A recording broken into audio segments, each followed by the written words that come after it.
तत्र पदानाम् इति अनभिधाय शब्दानाम् इति वदता प्रकृतिप्रत्ययोः अपि अन्विताभिधान सामर्थ्यं सूचितम् ಅನುವ್ಯಾಖ್ಯಾನದಲ್ಲಿ ಶಕ್ತಿಶ್ಚೈವ ಅನ್ವಿತೆ ವಾರ್ತೆ ಶಬ್ದಾನಾಂ ಅನುಭೂಯತೆ.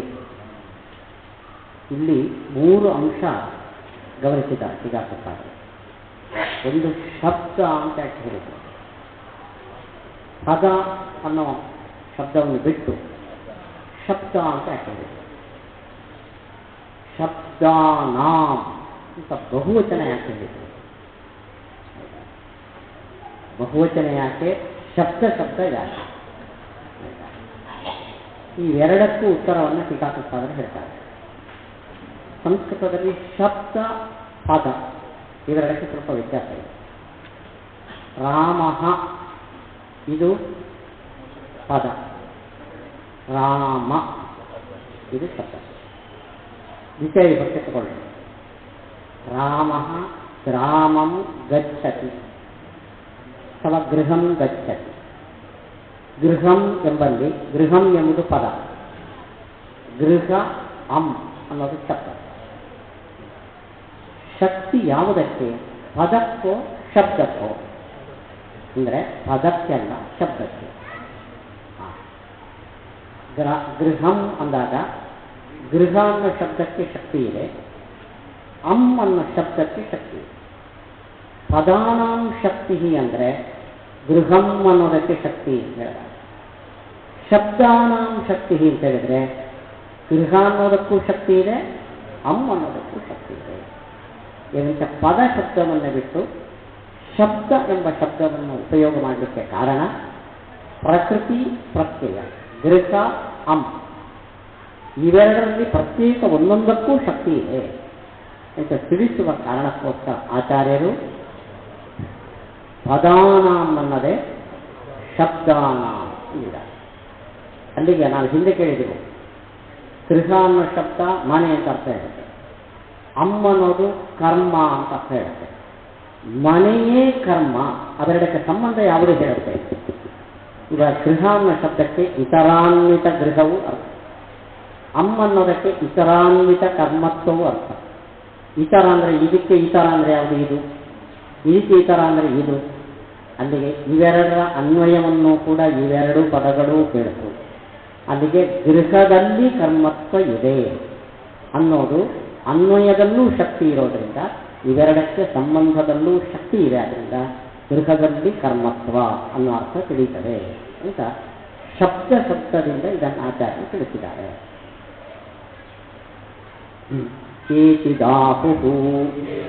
ಇವಾಗ ಪದ ಬಿಟ್ಟು ಶಬ್ದ ಅಂತ ಹೇಳಿದಕ್ಕೆ ಕೃತ್ಯ ಹೇಳಿದರು, ಬಹುವಚನಕ್ಕೆ ಕೃತ್ಯ ಹೇಳ್ತಾರೆ. ಏಕಮೇವ ಪದಂ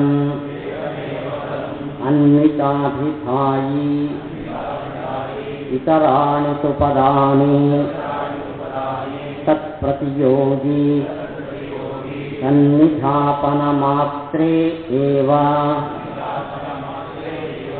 ವ್ಯಾಪ್ರಿಯಂತೆ ತಚ್ಚ ಪ್ರಥಮಂ ವಾ ಪ್ರಧಾನಂ ವಾ ಇತಿ ತನ್ನಿರಾಕಾರ್ಥಂ ಶಬ್ದಾನಾಂ ಇತಿ ಬಹುವಚನಂ. ಶಬ್ದಕ್ಕೆ ಶಕ್ತಿ ಅನ್ನದೆ ಶಬ್ದಗಳಿಗೆ ಶಕ್ತಿ ಅಂತ ಯಾಕದು ಬಹುವಚನ ಯಾಕೆ? ಕೆಲವರ ಸಿದ್ಧಾಂತದಲ್ಲಿ ವಾಕ್ಯದಲ್ಲಿ ಅನೇಕ ಪದ ಇದ್ದರೆ ಆ ಎಲ್ಲ ಪದಗಳಿಗೂ ಅನ್ವಿತದಲ್ಲಿ ಶಕ್ತಿ ಅಲ್ಲ, ಯಾವುದೋ ಒಂದು ಪದಕ್ಕೆ ಅನ್ವಿತದಲ್ಲಿ ಶಕ್ತಿ ಅನ್ನೇ ತಿಳಿಸಿಕೊಡ್ತಾರೆ. ಉಳಿದ ಪದಗಳಿಗೆ ಸ್ವಾರ್ಥ ಮಾತ್ರದಲ್ಲಿ ಶಕ್ತಿ. ಉದಾಹರಣೆಗೆ ರಾಮಃ ಶುಕ್ಲಾಂ ಗಾಂ ದಂಡೇನ ಆನಯತಿ. ಇಲ್ಲಿ ರಾಮಃ ಅನ್ನೋದು ಮೊದಲನೇ ಪದ, ಇದಕ್ಕೆ ಅನ್ವಯದಲ್ಲಿ ಶಕ್ತಿ ಇದೆ, ಅದಕ್ಕೆ ಅನ್ವಯವನ್ನು ತಿಳಿಸ್ಬಿಡ್ತಾರೆ. ಶುಕ್ಲಾಂ ಬರೇ ಬಣ್ಣದಲ್ಲಿ ಮಾತ್ರ ಅದಕ್ಕೆ. ಗಾಮ್ ಒಂದು ಪ್ರಾಣಿ ಮಾತ್ರ ಅರ್ಥ ಆಯ್ತು. ದಂಡೇನ ಒಂದು ಕೋಲ, ಆನಯತಿ ಒಂದು ಕ್ರಿಯೆ. ಅಲ್ಲಿಗೆ ಅನ್ವಯವನ್ನು ತಿಳಿಸುವ ಪದ ಮೊದಲನೇ ಪದ. ಉಳಿದೆಲ್ಲ ಪದಗಳಿಗೆ ಅನ್ವಯದಲ್ಲಿ ಶಕ್ತಿ ಇಲ್ಲ, ಅಥವಾ ಮೊದಲನೇದ್ದು ಆಗಬಹುದು. ಆ ವಾಕ್ಯದಲ್ಲಿ ಯಾವುದು ಪ್ರಧಾನವೋ ಆ ಪದ.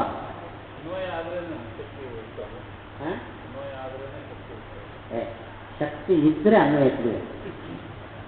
ಅನ್ವಯ ಆದರೆ ಶಕ್ತಿ ಅಲ್ಲ, ಶಕ್ತಿ ಇರೋದ್ರಿಂದ ಆ ಪದಕ್ಕೆ ಆ ಸಾಮರ್ಥ್ಯ ಇರೋದ್ರಿಂದ ಅನ್ವಯ ತಿಳಿಯುತ್ತದೆ. ನಮಗೆ ಅನ್ವಯವನ್ನು ತಿಳಿಸುವ ಶಕ್ತಿ ಪದಗಳಿಗೆ ಇದೆ. ಎಲ್ಲ ಪದಗಳಿಗಿಲ್ಲ, ಒಂದು ಪದಕ್ಕೆ ಮಾತ್ರ. ಇದನ್ನು ನಿರಾಕರಣೆ ಮಾಡೋಕ್ಕೋಸ್ಕರ ಆಚಾರ್ಯರು ಏನಂದ್ರು, ಒಂದಕ್ಕಲ್ಲ ಎಲ್ಲದಕ್ಕೂ ಪ್ರಧಾನವಲ್ಲ, ಶಬ್ದವನ ಎಲ್ಲ ಶಬ್ದಗಳಿಗೂ ಅನ್ವಿತದಲ್ಲಿ ಶಕ್ತಿ. ಯಾಕೆ ಮೊದಲನೇ ಪದಕ್ಕೆ ಅನ್ವಿತದಲ್ಲಿ ಶಕ್ತಿ ಅಂತ ಒಪ್ಪಿದ್ರೆ ಎಲ್ಲ ಪದಗಳಿಗೂ ಅನ್ವಿತದಲ್ಲಿ ಶಕ್ತಿ ಅಂತ ಒಪ್ಪಿದ್ರೆ ಒಪ್ಪದಂತೆ. ಉದಾಹರಣೆಗೆ ರಾಮ ಶುಕ್ಲಾಂ ಗಾಂ ದಂಡೇನ ಆನಯತಿ, ಮೊದಲನೇ ಪದ ಯಾವುದು? ನಾನು ಇದೇ ಸಂಸ್ಕೃತದಲ್ಲಿ ಪ್ಲೇಸ್ಮೆಂಟ್ಗೆ ಅರ್ಥ ವಿಶೇಷ ಇಲ್ಲ.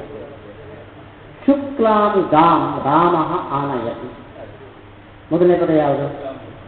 ಅನ್ವಿತದಲ್ಲಿ ಶಕ್ತಿಯ ಗಾಂ ಶುಕ್ಲಾಂ ರಾಮ ದಂಡೇನ ಆನಯತಿ, ಮೊದಲನೇ ಪದ ಯಾವುದು? ಅಲ್ಲಿಗೆ ಮೊದಲನೇ ಪದಕ್ಕೆ ಅನ್ವಿತದಲ್ಲಿ ಶಕ್ತಿ ಅಂತ ಹೋಗ್ತಿದ್ರೆ ಎಲ್ಲ ಪದಗಳಿಗೂ ಅನ್ವಿತ ಶಕ್ತಿ ಹೋಗ್ತದೆ. ಯಾಕೆ ಮೊದಲು ಯಾವುದು ಬೇಕಾದ್ರೆ.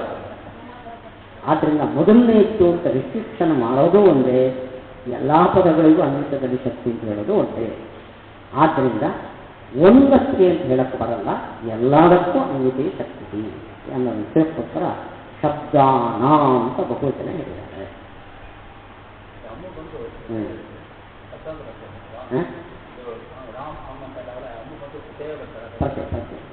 ಪ್ರತ್ಯೇಕೊಂದು ಅರ್ಥ ಇದೆ, ಬರೇ ಅರ್ಥ ಅಲ್ಲ, ಅನ್ವಿತ. ಯದೇಕತ್ರ ಪ್ರಯೋಗೇ ಪ್ರಥಮಂ ತದೇವ ಅನ್ಯತ್ರ ಅಪ್ರಥಮಂ ಅನ್ಯತ್ರ ತು ಪ್ರಥಮಂ ಇತಿ ನ ಪದಾನಾಂ ಪ್ರಾಥಮ್ಯ ನಿಯಮಃ ಅಸ್ತಿ. ಅರ್ಥ ಆಯ್ತಾನೆ? ಒಂದು ವಾಕ್ಯದಲ್ಲಿ ಒಂದು ಪ್ರಥಮ ಆದರೆ ಇನ್ನೊಂದು ವಾಕ್ಯದಲ್ಲಿ ಅದು ದ್ವಿತೀಯಾಗಿರ್ಬೋದು. ಪ್ರಥಮ ಅಂದರೆ ಎಲ್ಲವೂ ಪ್ರಥಮ ಆಗ್ಬೋದು. ತಥಾ ಚ ಪ್ರಥಮಂ ಪದಂ ಇತಿ ವದತ ಸರ್ವಾಣ್ಯಪಿ ಅನ್ವಿತಾಭಿಧಾಯೀನಿ ಇತಿ ಅಂಗೀಕೃತಾನಿ ಇತಿ ಕಿಮತ್ರ ವಕ್ತವ್ಯಂ. ಮೊದಲನೇ ಪದ ಅಂತ ಹೇಳೋ ಮೂಲಕ ಎಲ್ಲ ಪದಗಳಿಗೂ ಅನ್ವಿತ ಶಕ್ತಿಯನ್ನು ಒಪ್ಪದಂತೆ ಆಯ್ತು ಇತ್ಯತ್ರ ಕಿಮತ್ರ ವಕ್ತವ್ಯ. ಪ್ರಧಾನತ್ವಮಪಿ ಪದಸ್ಯ ಕಿಮುಚ್ಯತೆ. ಎರಡು ಆಲ್ಟರ್ನೇಟಿವ್ ಇಟ್ಟಿದ್ದ. ಮೊದಲನೇ ಪದ ಅನ್ವಿತಾಭಿಧಾನವಾದಿ, ಅನ್ವಿತ ಅಧಿಧಾಯಿ, ಅಥವಾ ಪ್ರಧಾನ ಪದವು ಅನ್ವಯವನ್ನು ಹೇಳ್ತದೆ, ಉಳಿದಿದ್ದೆಲ್ಲ ಸ್ವಾರ್ಥವನ್ನಷ್ಟೇ ಹೇಳ್ತದೆ. ಪ್ರಧಾನ ಅಂದರೆ ಏನು? ಯದರ್ಥ ಪ್ರತಿಪಾದನ ಪರಾಣಿ ಇತರ ಪದಾನಿ ತತ್ಪ್ರಧಾನಂ ಇತಿ ಚೇತ್ ತೈಹಿ ವಾಕ್ಯಭೇದೇನ ಪ್ರಾಧಾನ್ಯಸ್ಯ ಅವ್ಯವಸ್ಥಿತತ್ವಾತ್ ಸರ್ವಪದಾನಾಂ ಅನ್ವಿತಾಭಿಧಾನ ಸಾಮರ್ಥ್ಯಮೇವ ಆಯಾತಂ. ಪ್ರಧಾನ ಪದ ಅಂದರೆ ಯಾವುದನ್ನು ತಿಳಿಸೋಕ್ಕೋಸ್ಕರ ಇತರೆಲ್ಲ ಪದಗಳಿದೆಯೋ ಅದು ಪ್ರಧಾನ. ಅಂದರೆ ಈ ಪ್ರಾಧಾನ್ಯ ಅವ್ಯವಸ್ಥಿತ. ಉದಾಹರಣೆಗೆ ರಾಮ ಏನು? ಬರ್ತಾ ಇದ್ದಾನೆ. ಇಲ್ಲಿ ಪ್ರಧಾನ ಯಾರು? ಬರ್ತಾ ಇದ್ದಾನೆ ಅನ್ನೋದು. ಬರ್ತಾ ಇದ್ದಾನೆ ಯಾರು? ರಾಮ. ಇಲ್ಲಿ ಪ್ರಧಾನ ಯಾವುದು? ನೋಡಿ, ಆ ಪ್ರಾಧಾನ್ಯ ಒಂದೊಂದು ಸಂದರ್ಭದಲ್ಲಿ ಒಂದೊಂದಾಗಿದೆ. ಅಲ್ಲಿಗೆ ಪ್ರಧಾನ ಪದ ಅನ್ವಯವನ್ನು ಹೇಳ್ತದೆ ಅಂದರೆ ಎಲ್ಲ ಪದವೂ ಅನ್ವಯವನ್ನು ಹೇಳ್ತದೆ ಅಂತ. ಒಂದೊಂದು ಕಡೆ ಒಂದೊಂದು ಪ್ರಧಾನ. ಆಖ್ಯಾತಪದಂ ಪ್ರಧಾನಂ ಇತಿ ಚೇನ್ನ ದಧ್ನಾಜುಹೋತಿ ಇತ್ಯಾದಿ ಗುಣವಿಧಾನೇಷು ಅನುಪಪತ್ತೇಃ ಆಖ್ಯಾತಪದ ರಹಿತೇಷ್ವಪಿ ಅನ್ವಯ ಪ್ರತ್ಯಯದರ್ಶನಾಚ್ಚ ಆಖ್ಯಾತ ಪದ ಪ್ರಧಾನ. ಆಖ್ಯಾತ ಅಂದರೆ ಆಖ್ಯಾತ ಅಂದರೆ ಕ್ರಿಯಾಪದದ ಜೊತೆಯಲ್ಲಿರುವ ಪ್ರತ್ಯಯಕ್ಕೆ ಆಖ್ಯಾತ ಪದ ಅಂತ. ಗಚ್ಚತಿ ಇಲ್ಲಿ ತಿ ಅನ್ನೋದು ಆಖ್ಯಾತ ಪದ. ಯಜೇತ ಯಾವುದು ತ. ಪಶ್ಯ ಅಂದರೆ ಲೋಕ. ಹೀಗೆ ಆಖ್ಯಾತ ಪದವು ವಾಕ್ಯದಲ್ಲಿ ಪ್ರಧಾನ ಅಂತಿದೆ ಅಂದರೆ ಹೇಳಕ್ಕೆ ಬರಲ್ಲ. ಇದೊಂದು ಮೀಮಾಂಸದ ಉದಾಹರಣೆ ಕೊಟ್ಟಿದ್ದಾರೆ ನೋಡಿ. ಜ್ಯೋತಿಷ್ಠೋಮೇನ ಯಜೇತ, ಜ್ಯೋತಿಷ್ಠೋಮ ಯಾಗವನ್ನು ಮಾಡು. ಇದು ಯಾವುದು ಪ್ರಧಾನ ಆಯಿತು? ತ. ದು ಅನ್ನೋದು ಅನ್ನೋ ಕೊನೆಗೆ ಎಂಡಾಗೋದು ಆ ಆಖ್ಯಾತ ಆಗ್ತದೆ, ಅದು ಪ್ರಧಾನ. ಆದರೆ ಎಲ್ಲ ಕಡೆ ಹೀಗಿರಲ್ಲ. ಜ್ಯೋತಿಷ್ಠೋಮೇನ ಜ್ಯೋತಿಷ್ಠೋಮ ಯಾಗ ಮಾಡು. ಜ್ಯೋತಿಷ್ಠೋಮ ಯಾಗವನ್ನು ಮಾಡಲಿಕ್ಕೆ ದ್ರವ್ಯ ಯಾವುದು ಅಂದ ಬಂದಾಗ ದಧ್ರಾಜುಹೋತಿ. ಇಲ್ಲಿ ಯಾಗ ಮಾಡು ಅಂತ ನಮ್ಗೆ ಗೊತ್ತಾಗಿದೆ. ಯಾವುದರಿಂದ ಅಂತ ಪ್ರಶ್ನೆ. ಆವಾಗ ಈ ಶ್ರುತಿ ಹೇಳುತ್ತೆ ದಧ್ನ. ದಧ್ನ ಅಂದರೆ ಮೂತ್ರವನ್ನು ಹೊಂದಿಸ್ತೀವಿ. ಇಲ್ಲಿ ಯಾವುದು ಪ್ರಧಾನ? ಹೋಮ ಮಾಡೋದು ನಮ್ಗೆ ಗೊತ್ತಿದೆ. ಯಾವುದರಿಂದ ಹೋಮ ಮಾಡಬೇಕು ಅಂತ ಪ್ರಶ್ನೆ. ಉತ್ತರ ಹೇಳುತ್ತೆ ದಧ್ನ. ಇಲ್ಲಿ ಯಾವುದು ಪ್ರಧಾನ? ಜುಹೋತಿ ಅಲ್ಲ. ಅಲ್ಲಿಗೆ ಆಖ್ಯಾತ ಪದ ಪ್ರಧಾನ ಆಯ್ತಾ?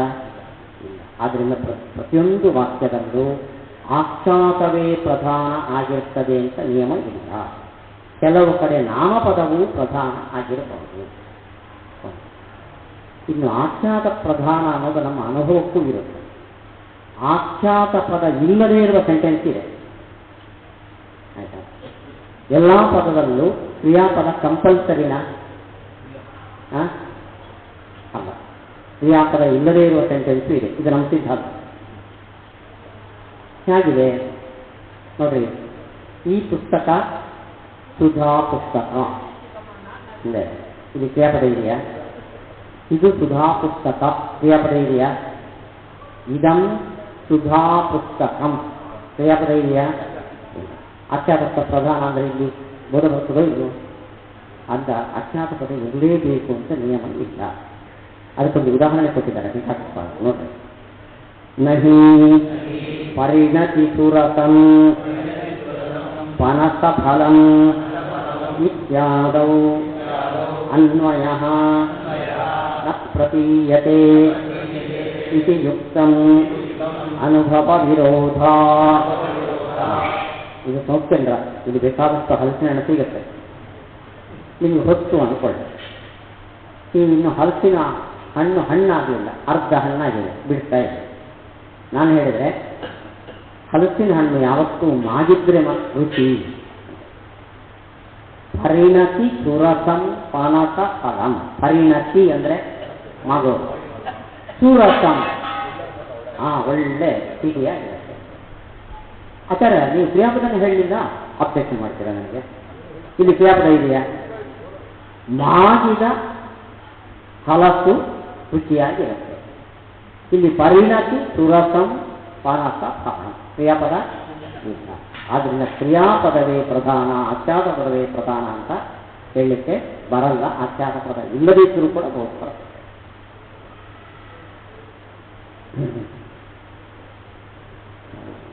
ನ ಚ ತತ್ರ ಅಧ್ಯಾಹಾರಃ ಸಹಿ ಲೋಕ ಪ್ರತೀತ್ಯನುರೋಧಾದ್ವಾ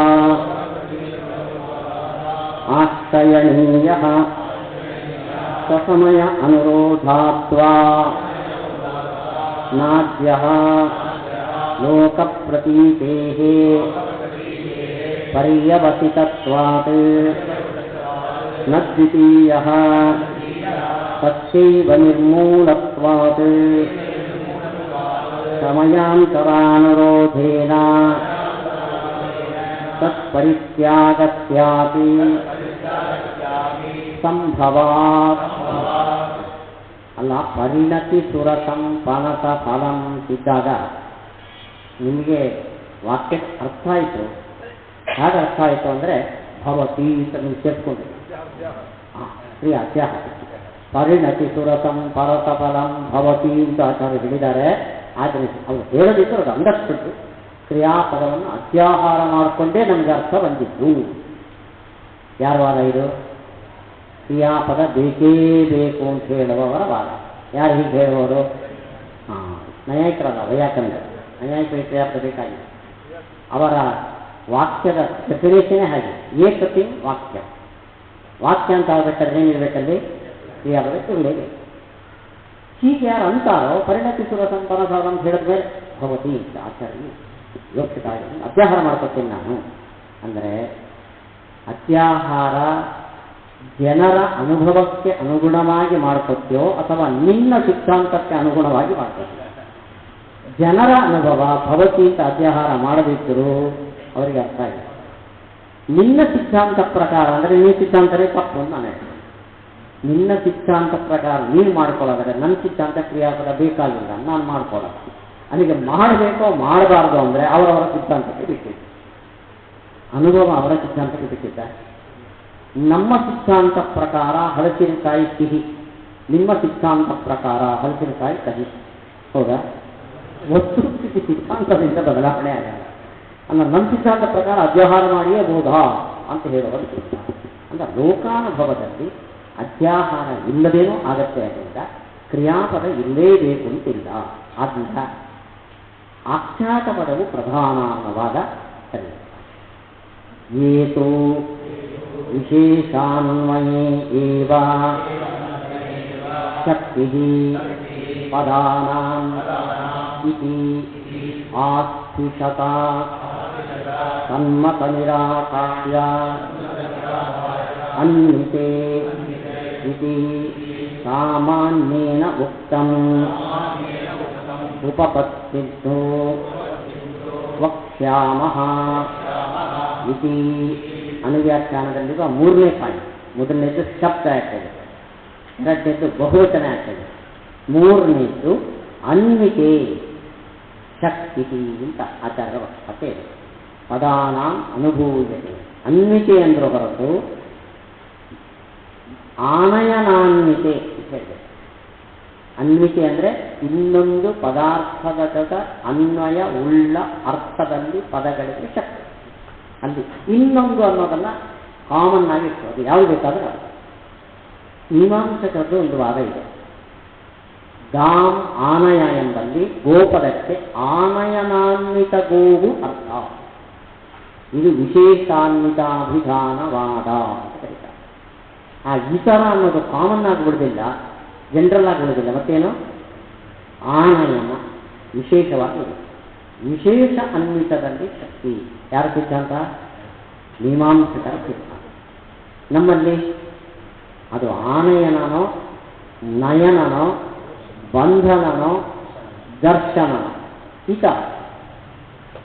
ನಮಗೆ ಇತರಾನ್ವಿತೆ ಶಕ್ತಿ, ಇದನ್ನು ಸಾಮಾನ್ಯಾನ್ವಿತೆ ಶಕ್ತಿ. ವಿಶೇಷಾನ್ವಿತೆ ಶಕ್ತಿ ಅನ್ನೋದು ಮೀಮಾಂಸಕರವಾದ. ಯೋಗ್ಯೇತರಾನ್ವಿತೆ ಶಕ್ತಿ ಅನ್ನೋದು ಸಾಮಾನ್ಯಾನ್ವಿತೆ ಶಕ್ತಿ ಅನ್ನೋದು ನಮ್ಮ ವಾದ. ಮೀಮಾಂಸಕರವಾದ ಸರಿಯಿಲ್ಲ ಅಂತ ತಿಳಿಸೋಕ್ಕೋಸ್ಕರ ಆಚಾರ್ಯರು ಅನ್ವಿತೆ ಅಷ್ಟೇ ಅಂದಿದ್ದಾರೆ ಹೊರತು ಆನಯನಾನ್ವಿತೆ ಅಂತ ಹೇಳಿಲ್ಲ. ಇದು ಮೂರನೇ ಅಂಶ.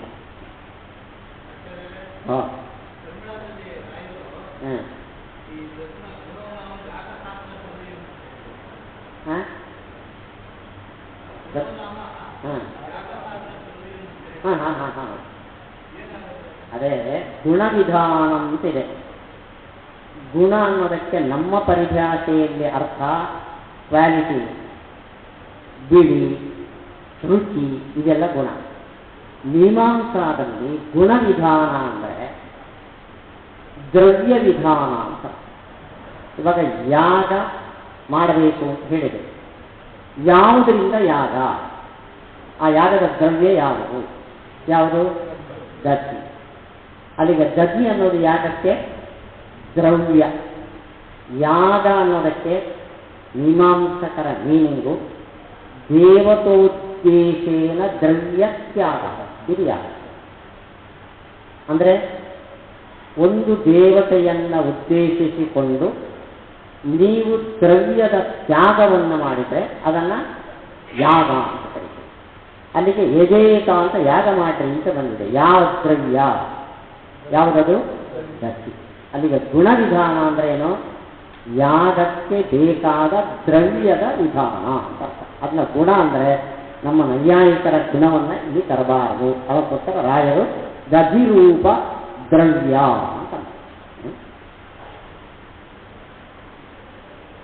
ನನು ಯದಿ ಗಾಂ ಆನಯ ಇತ್ಯಾದಿ ವಾಕ್ಯೇ ಗಾಮಿತಿ ಪದೇನೈವ ಆನಯನಾನ್ವಿತಃ ಸ್ವಾರ್ಥಃ ಅಭಿಹಿತಃ ತದಾ ಆನಯೇತಿ ಪದಂ ವ್ಯರ್ಥಂ ಉಕ್ತಾರ್ಥತ್ವಾ. ಅನ್ವಿತಾಭಿಧಾನವಾದದ ಮೇಲೆ ಆಕ್ಷೇಪ. ಆಚಾರ್ಯರ ಸಿದ್ಧಾಂತ ಇತರಾನ್ವಿತೆ ಶಕ್ತಿ. ಮೀಮಾಂಸಕರ ಸಿದ್ಧಾಂತ ಆನಯನಾನ್ವಿತೆ ಶಕ್ತಿ.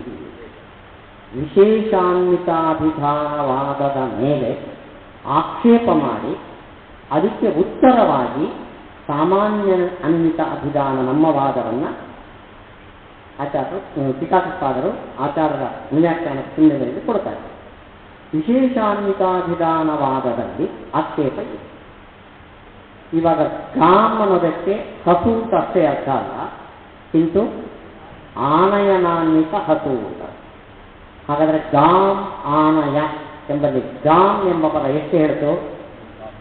ಆನಯನ ಎಂಬ ಕ್ರಿಯೆಯಿಂದ ಅನ್ವಯ ಉಳ್ಳ ಹಸು ಅಂತ. ಅಲ್ಲಿಗೆ ಗಾಮ್ ಪದಕ್ಕೆ ಎಲ್ಲ ಅರ್ಥ ಇದೆ. ಆನೆಯ ಪದ ಯಾಕೆ ಬೇಕು? ಇದು ಆಕ್ಷೇಪ. ವ್ಯರ್ಥಂ ಉಕ್ತಾರ್ಥತ್ವ. ಆನೆಯ ಪದದಿಂದ ಏನು ಅರ್ಥ ಹೇಳಬೇಕೋ ಅದನ್ನು ಗೋಪದನೇ ಹೇಳಿದ್ರಿಂದ ಆನೆಯ ಪದ ವ್ಯರ್ಥ ಅಂತ ಹೇಳಿ.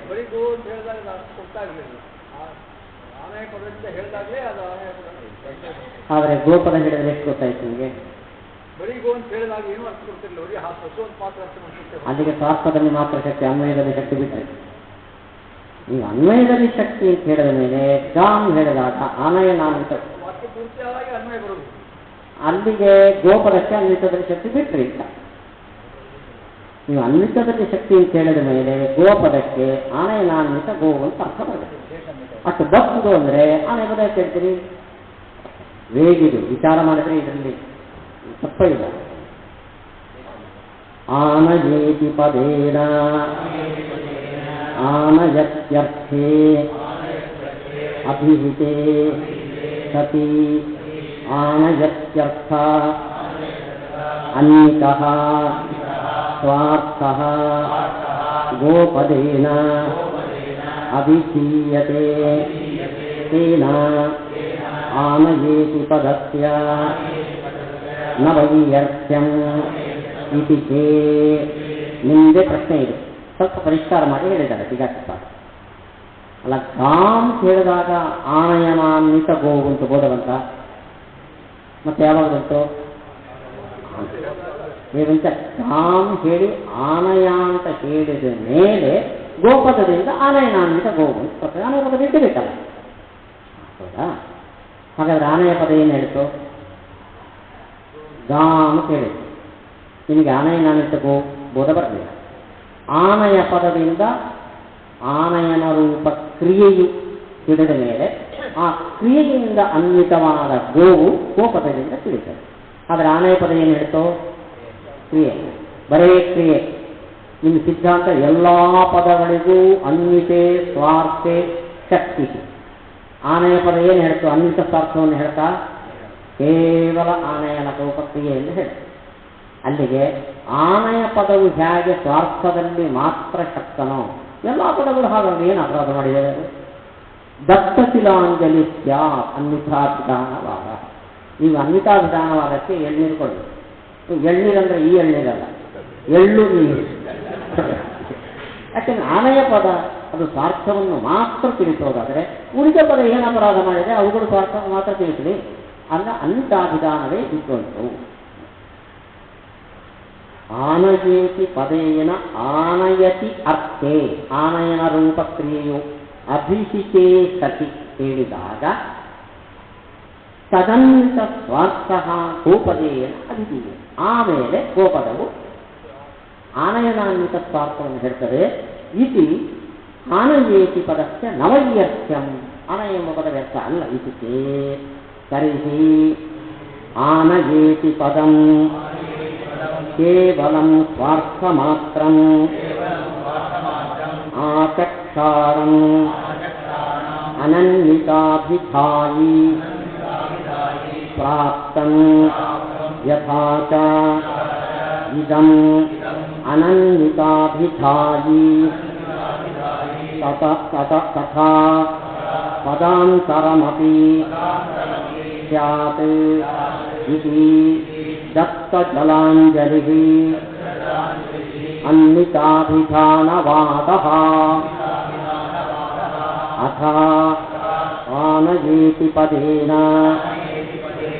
ಅಪಿ ಗೋಪದೇನ ಅಭಿಹಿತೇನ ಅರ್ಥೇನ ಅನ್ವಿತಃ ಸ್ವಾರ್ಥಃ ಅಭಿಧೀಯತೆ ತದಾ ಯಾವತ್ ಪೂರ್ವಂ ಪದಂ ಸ್ವಾರ್ಥಂ ನಾಭಿಧತ್ತೆ ತಾವತ್ ತದುತ್ತರಪದಸ್ಯ ಪೂರ್ವಪದಾರ್ಥಾನ್ವಿತ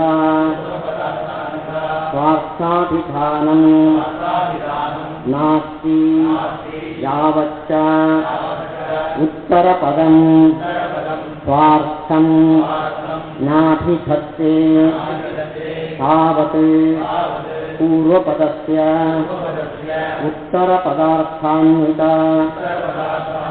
ಸ್ವಾರ್ಥ ಪ್ರತಿಪಾದನಂ ನ ಸಂಭವತಿ ಇತಿ ಅನ್ಯೋನ್ಯಾಶ್ರಯತ್ವಂ. ಅದಕ್ಕೆ ಗೋಪದವು ಆನಯ ಪದದಿಂದ ಗವಾನ್ವಿತ ಆನಯವು ಹಿಡಿದ ಮೇಲೆ ಆನಯನಾನ್ವಿತ ಗೋರೂಪ ಅರ್ಥವನ್ನು ತಿಳಿಸ್ತದೆ. ಅಲ್ಲಿಗೆ ಆನಯ ಪದವು ಕೇವಲ ಸ್ವಾರ್ಥವನ್ನು ತಿಳಿಸಲ್ಲ. ದತ್ತಶಿಲಾಂಜಲಿ ಅನ್ಬೇಡ್ರಿ. ಆನಯ ಪದವು ಏನಂತ ತಿಳಿಸುತ್ತೆ? ಗವಾನ್ವಿತ ಆನಯ. ಗವಾನ್ವಿತ ಆನಯ ಪದ ತಿಳಿಸಬೇಕಾದ್ರೆ ಗೋಪದ ಬೇಕು. ಗೋಪದದಿಂದ ಅರ್ಥ ತಿಳಿದ ಮೇಲೆ ತದನ್ವಿತ ಸ್ವಾರ್ಥವನ್ನು ಇಲ್ಲಿ ಹೇಳ್ತದೆ. ಅಲ್ಲ, ಈ ಪದವು ಸಾರ್ಥಕ, ಈ ಪದವು ಸಾರ್ಥಕ ಅಂದರೆ ಅನ್ಯೋನ್ಯಾಶ್ರಯ. ನಮ್ಮಲ್ಲಿ ಕೆಲವರಿಗೆ ಬಿಗುಮಾನ ಇರುತ್ತೆ. ಆದರೆ ಯಾವುದೋ ಒಂದು ಸಮಾರಂಭದಲ್ಲಿ ಇಬ್ಬರು ಒಟ್ಟಾಗ್ತಾರೆ. ಅವನು ಮಾತಾಡ್ತಿದ್ರೆ ನಾನು ಮಾತಾಡ್ತೇನೆ ಅಂತ ನನ್ನ ಧೋರಣೆ, ಅವನು ಮಾತಾಡ್ತಿದ್ರೆ ನಾನು ಮಾತಾಡ್ತೀನಿ ಅವನು ಧೋರಣೆ, ಅವನು ಮಾತಾಡ್ತಿದ್ರೆ ನಾನು ಮಾತಾಡ್ತೀನಿ. ಅವನು ಮುಖ ಗಂಟಿ ಕಡು ಏನ್ರಿ ಮಾತಾಡ್ತಿದ್ದೀರಾ? ಅವನು ಮಾತಾಡಿದ್ರೆ ಅವನು ಕೇಳಿದ್ರೆ ಮನೆಯಲ್ಲಿ ಕೇಳಿದ್ರೆ ಅದೇ ಅಂತ ಇಬ್ಬರು ಮಾತಾಡ್ತಾರೆ. ಅಂದ್ರೆ ಅದೇ ರೀತಿ ಇದು ಅರ್ಥವನ್ನು ಕೇಳೋದಕ್ಕೆ ಇದು ಕಾಯ್ತಾ ಇರುತ್ತೆ, ಇದು ಅರ್ಥವನ್ನು ಹೇಳೋದಕ್ಕೆ ಇದು ಕಾಯ್ತಾ ಇದೆ. ಅವನು ಹೇಳಿ ಅದನ್ನಿತ ಅರ್ಥವನ್ನು ನಾನು ಹೇಳ್ತೇನೆ, ಇವನು ಹೇಳಿ ಅದನ್ನಿತ ಅರ್ಥವನ್ನು ನಾನು ಹೇಳ್ತೇನೆ. ಅಲ್ಲಿಗೆ ಅವನು ಹೇಳಿಲ್ಲ, ಇವನು ಹೇಳಿಲ್ಲ, ಅನ್ಯೋನ್ಯಾಶ್ರಯ.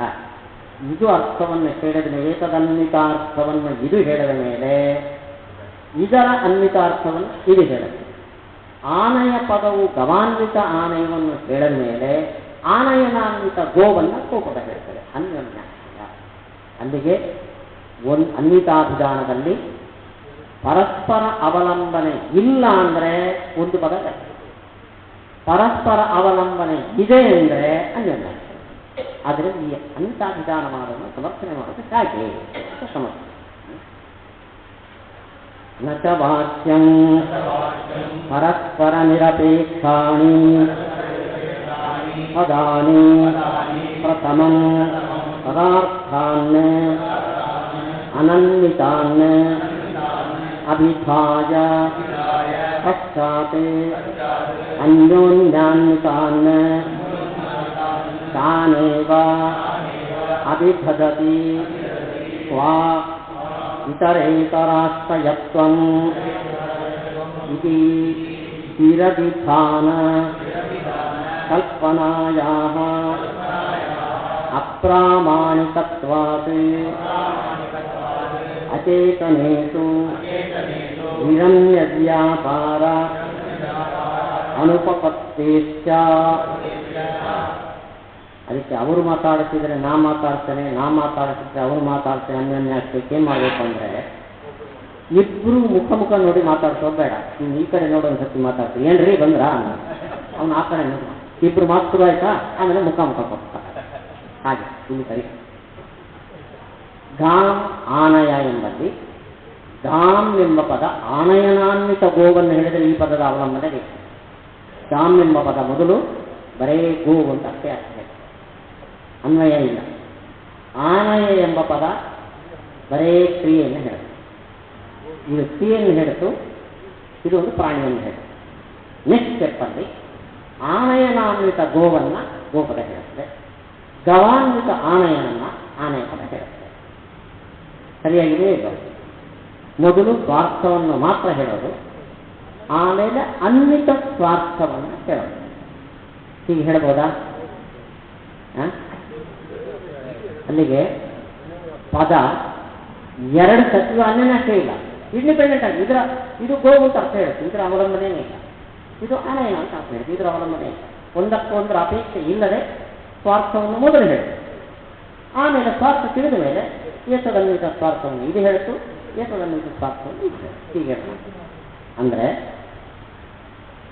ಒಂದು ಪದವನ್ನು ನಾನು ಗಾಮಾನಯ ಒಂದು ಸತಿ ಹೇಳಿದೆ, ಇದು ಎಷ್ಟು ಸತ್ಯ ಅಂತ ಹೇಳಬಹುದು ಹೇಳಿ. ಸಿದ್ಧಾಂತ ಹೇಗೆ ಅಂದರೆ ಸಕೃದುಚ್ಚರಿತ ಶಬ್ದ ಸಕೃದರ್ಥ ಸಮಯ. ಒಂದು ಸತಿ ಹೇಳಿದ ಶಬ್ದಕ್ಕೆ ಒಂದು ಅರ್ಥವನ್ನು ಹೇಳಬಹುದು. ಇವಾಗ ಏನು ಮಾಡಿದ್ರಿ ನೀವು? ಎರಡು ಸತಿ ಅರ್ಥ ಹೇಳ್ಬೋದು, ಸಾಧ್ಯನಾ? ನೀವು ಗಂಟೆಯನ್ನು ಬಾರಿಸಿದ್ದು ಠಣ್ ಅಂತ ಒಂದು ಸತಿ, ಅದು ಡಣ್ ಡಣ್ ಡಣ್ ಬರ್ತಾ ಇರುತ್ತಾ? ಒಂದು ಸತಿ ಬರ್ತದೆ, ಒಂದು ಸತಿ. ಹಾಗೆ ಶಬ್ದವು ಒಮ್ಮೆ ಅರ್ಥವನ್ನು ಹೇಳಬೇಕು ಹೊರತು ವಿರವಿಧಾನ ಎರಡು ಸತ್ಯ ಅರ್ಥವನ್ನು ಹೇಳುವ ಸಾಮರ್ಥ್ಯ ಶಬ್ದಕ್ಕೆ ಇಲ್ಲ.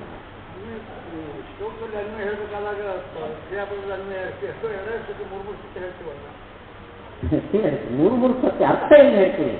ಅನ್ವಯ ಮಾಡ್ಕೋತೀವಿ, ಅಷ್ಟೇ ಅನ್ವಯ ಮಾಡ್ಕೋತೀವಿ. ಅರ್ಥಬೋಧ ಬರೋದು ಒಮ್ಮೆ. ಅನ್ವಯ ಕ್ರಿಯಾಪದ ಕರ್ತಪದ ಎಲ್ಲ ಜೋಡಿಸಿದ ಮೇಲೆ ಒಂದು ವಾಕ್ಯ ಅರ್ಥಬೋಧ ಬರ್ತದೆ ಅಲ್ವಾ? ಇಲ್ಲೇನಾಯ್ತು ಅಂದರೆ ಗಾಮ್ ಆನಯ ಅಂತ ಅನ್ನೋ ಸೆಂಟೆನ್ಸಿಂದ ನಿಮಗೆ ಬೋಧ ಬರಬೇಕು.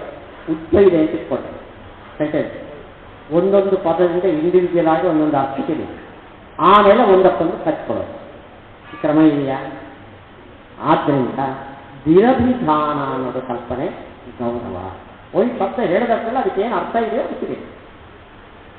ಇನ್ನು ಅಚೇತನೇಶು ನಿರನ್ಯ ವ್ಯಾಪಾರ ಅಯೋಗಾಚ.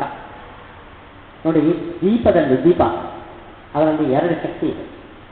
ಒಂದು ಸುಡೋದು ಮುಟ್ಟಿದ್ರೆ, ಇನ್ನೊಂದು ಬೆಳಕು ಬರೋದು. ಅದು ಮಕ್ಕಳಿಗೆ ಬೆಳಕು ಮಾತ್ರ ಮಾಡುತ್ತೆ, ಸುಡಲ್ಲ. ದೊಡ್ಡವರಿಗೆ ಸುಡೋದು ಮಾತ್ರ, ಬೆಳಕು ಕೊಡಲ್ಲ. ಹಾಗಾಗತ್ತ? ಅದು ಬುದ್ಧಿ ಇದೆಯಾ? ಅಚೇತನೇಶು ಜಡ ಪದಾರ್ಥದಲ್ಲಿ ನಿರನ್ಯ ವ್ಯಾಪಾರ. ಮೊದಲು ಹೀಗೆ ಮಾಡ್ತೇನೆ ಅಂತ ಒಂದು ವಿವೇಕ ಇರಲ್ಲ. ವಿರಮ್ಯ ವ್ಯಾಪಾರ ಅಂದರೆ ಬಿಟ್ಟು ಬಿಟ್ಟು ಕೆಲಸ ಮಾಡೋದು. ವಿರಾಮ ಹೊಂದಿ ವ್ಯಾಪಾರ, ವಿರಾಮ ಅಂತಿದೆಯಲ್ಲ ಅದೇ ವಿರಮ್ಯ. ಹಾಗೆ ಗಾಮ್ ಎಂಬ ಶಬ್ದಕ್ಕೆ ಶಕ್ತಿ ಎಲ್ಲಿರೋದು ಹೇಳಿ? ಅನ್ವಿತ ಸ್ವಾರ್ಥ. ಏನು ಮಾಡಬೇಕದು? ಗಾಮ್ ಎಂಬ ಶಬ್ದ ಎಲ್ಲಿ ಶಕ್ತಿ ಇದೆಯೋ ಆ ಕೆಲಸ ಮಾಡಬೇಕು. ಅಂದರೆ ಏನು ತಿಳಿಸಬೇಕು? ಅನ್ವಿತ ಸ್ವಾರ್ಥವನ್ನು ತಿಳಿಸಬೇಕು ಹೊರತು ಮೊದಲು ಕೇವಲ ಸ್ವಾರ್ಥವನ್ನು ತಿಳಿಸೋದು ಹೇಗೆ? ಅದಕ್ಕೆ ಬುದ್ಧಿ ಇದೆಯಾ? ನಾನು ಅನ್ವಿತ ಸ್ವಾರ್ಥವನ್ನು ತಿಳಿಸಿಬಿಟ್ರೆ ಅನ್ಯೋನ್ಯಾಶ್ರಯ ಬರ್ತದೆ. ಆದ್ದರಿಂದ ಮೊದಲು ಸ್ವಾರ್ಥವನ್ನು ಮಾತ್ರ ತಿಳಿಸ್ತೇನೆ, ಆಮೇಲೆ ಅವನು ಹೇಳಿದ ಮೇಲೆ ಅನ್ವಿತ ಸ್ವಾರ್ಥ. ಇಷ್ಟು ವಿವೇಕ ಅದಕ್ಕಿದೆಯಾ? ಅಚೇತನದಲ್ಲಿ ಏನು ಶಕ್ತಿ ಇದೆಯೋ ಅದು ನಡೀತದೆ. ಮಗು ಮುಟ್ಟಿದ್ರೆ ಪಾಪ ಅದು ಗೊತ್ತಿಲ್ಲ ನಾನು ಸುಡ್ತೇನೆ ಅಂತ, ನಾನು ಸುಡಲ್ಲ, ದೀಪ ಸುಮ್ಮನೆ ಇರುತ್ತಾ? ಅದಕ್ಕೇನು ಶಕ್ತಿಯೋ ಆ ಕೆಲಸವನ್ನು ಮಗುವು ದೊಡ್ಡವರು ಅದು ಮಾಡಬಹುದು. ಹಾಗೆ ಪದಗಳಿಗೆ ಶಕ್ತಿ ಇರೋದು ಎಲ್ಲಿ? ಇತರಾನ್ವಿತ ಸ್ವಾರ್ಥ. ಅಂದಮೇಲೆ ಅದು ಸ್ವಾರ್ಥವನ್ನು ಮಾತ್ರ ಸ್ಮರಣೆಗೆ ಮೊದಲು ತಂದುಕೊಟ್ಟು ಆಮೇಲೆ ಅನ್ಯೋನ್ಯಾಶ್ರಯ ಪರಿಹಾರ ಆಯಿತು, ಅನ್ವಿತ ಸ್ವಾರ್ಥವನ್ನು ಹೇಳೋದು ಇದು ಜಡದಲ್ಲಿ ಕೂಡಲ್ಲ. ಆದ್ದರಿಂದ ಅನ್ವಿತಾಭಿಧಾನ ವಾದದಲ್ಲಿ ಒಂದು ಅನ್ಯೋನ್ಯಾಶ್ರಯ, ಒಂದು ಪದಾಂತರ ವೈಯಸ್ಯ, ಇವೆರಡು ದೋಷ ಕಟ್ಟಿಸಿದ್ದು ವಿಚಾರದ ಒಟ್ಟು ಪೂರ್ವಪಕ್ಷ.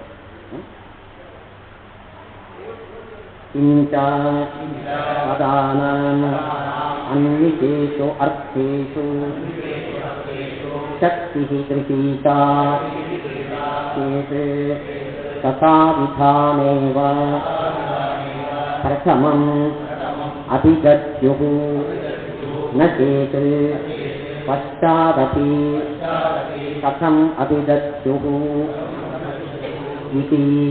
ಪದಗಳಿಗೆ ಅನ್ವಿತ ಸ್ವಾರ್ಥದಲ್ಲಿ ಶಕ್ತಿ ಇದೆ ಅಂದರೆ ಫಸ್ಟ್ ಸ್ಟೆಪ್ಪಲ್ಲೇ ಅನ್ವಿತ ಸ್ವಾರ್ಥವನ್ನು ತಿಳಿಸಬೇಕು ಹೊರತು ಕೇವಲ ಸ್ವಾರ್ಥವನ್ನು ತಿಳಿಸೋಕ್ಕೆ ಅದು ಸಾಧ್ಯ.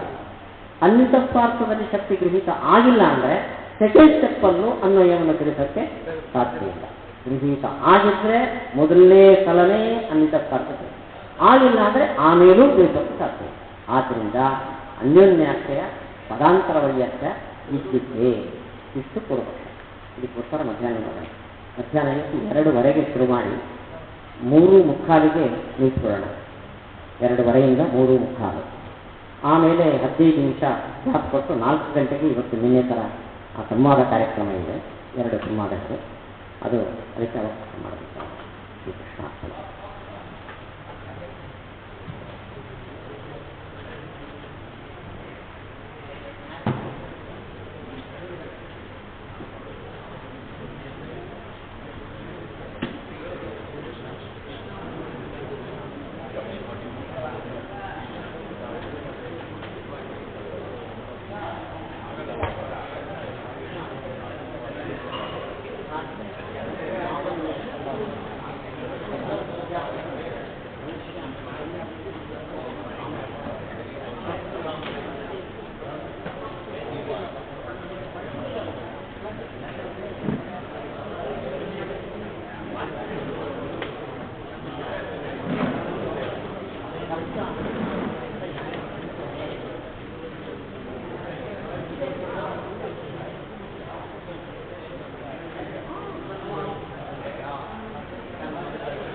ಉತ್ತಮ ಅಂದರೆ ಅದಕ್ಕಿಂತ ಹಾಂ ಬರ್ರಿ ಬರ್ರಿ ಫೋನ್ ಮಾಡ್ತಾ 3 hours ಲೇಟ್. ಉಡುಪಿ ಹೋದ್ಯಾ? ಉಡುಪಿಗೆ ಹೋಗಿ ದರ್ಶನ ಮಾಡ್ತೀನಿ. ಇಲ್ಲ, ನಾನು ಫೋನ್ ಮಾಡಿದ್ದೆ. ಯಾಕಂದರೆ ಇದು ಮೆಸೇಜ್ ಕಳಿಸಿದ್ದೆ. ಏನಂದರೆ ಉದ್ದೇಲಿ ಕಳೆದಿತ್ತು ಅದನ್ನು ಸ್ವಿಚ್ ಆಫ್ ಬರ್ತಾ ಬೆಳಿಗ್ಗಿಂತ ಮೆಸೇಜ್ ಕಳಿಸಿದ್ದೆ ನಿಮಗೆ. ಆಮೇಲೆ ಮೆಸೇಜ್ ಹೋಗಿದೆ. ಹೋದರೆ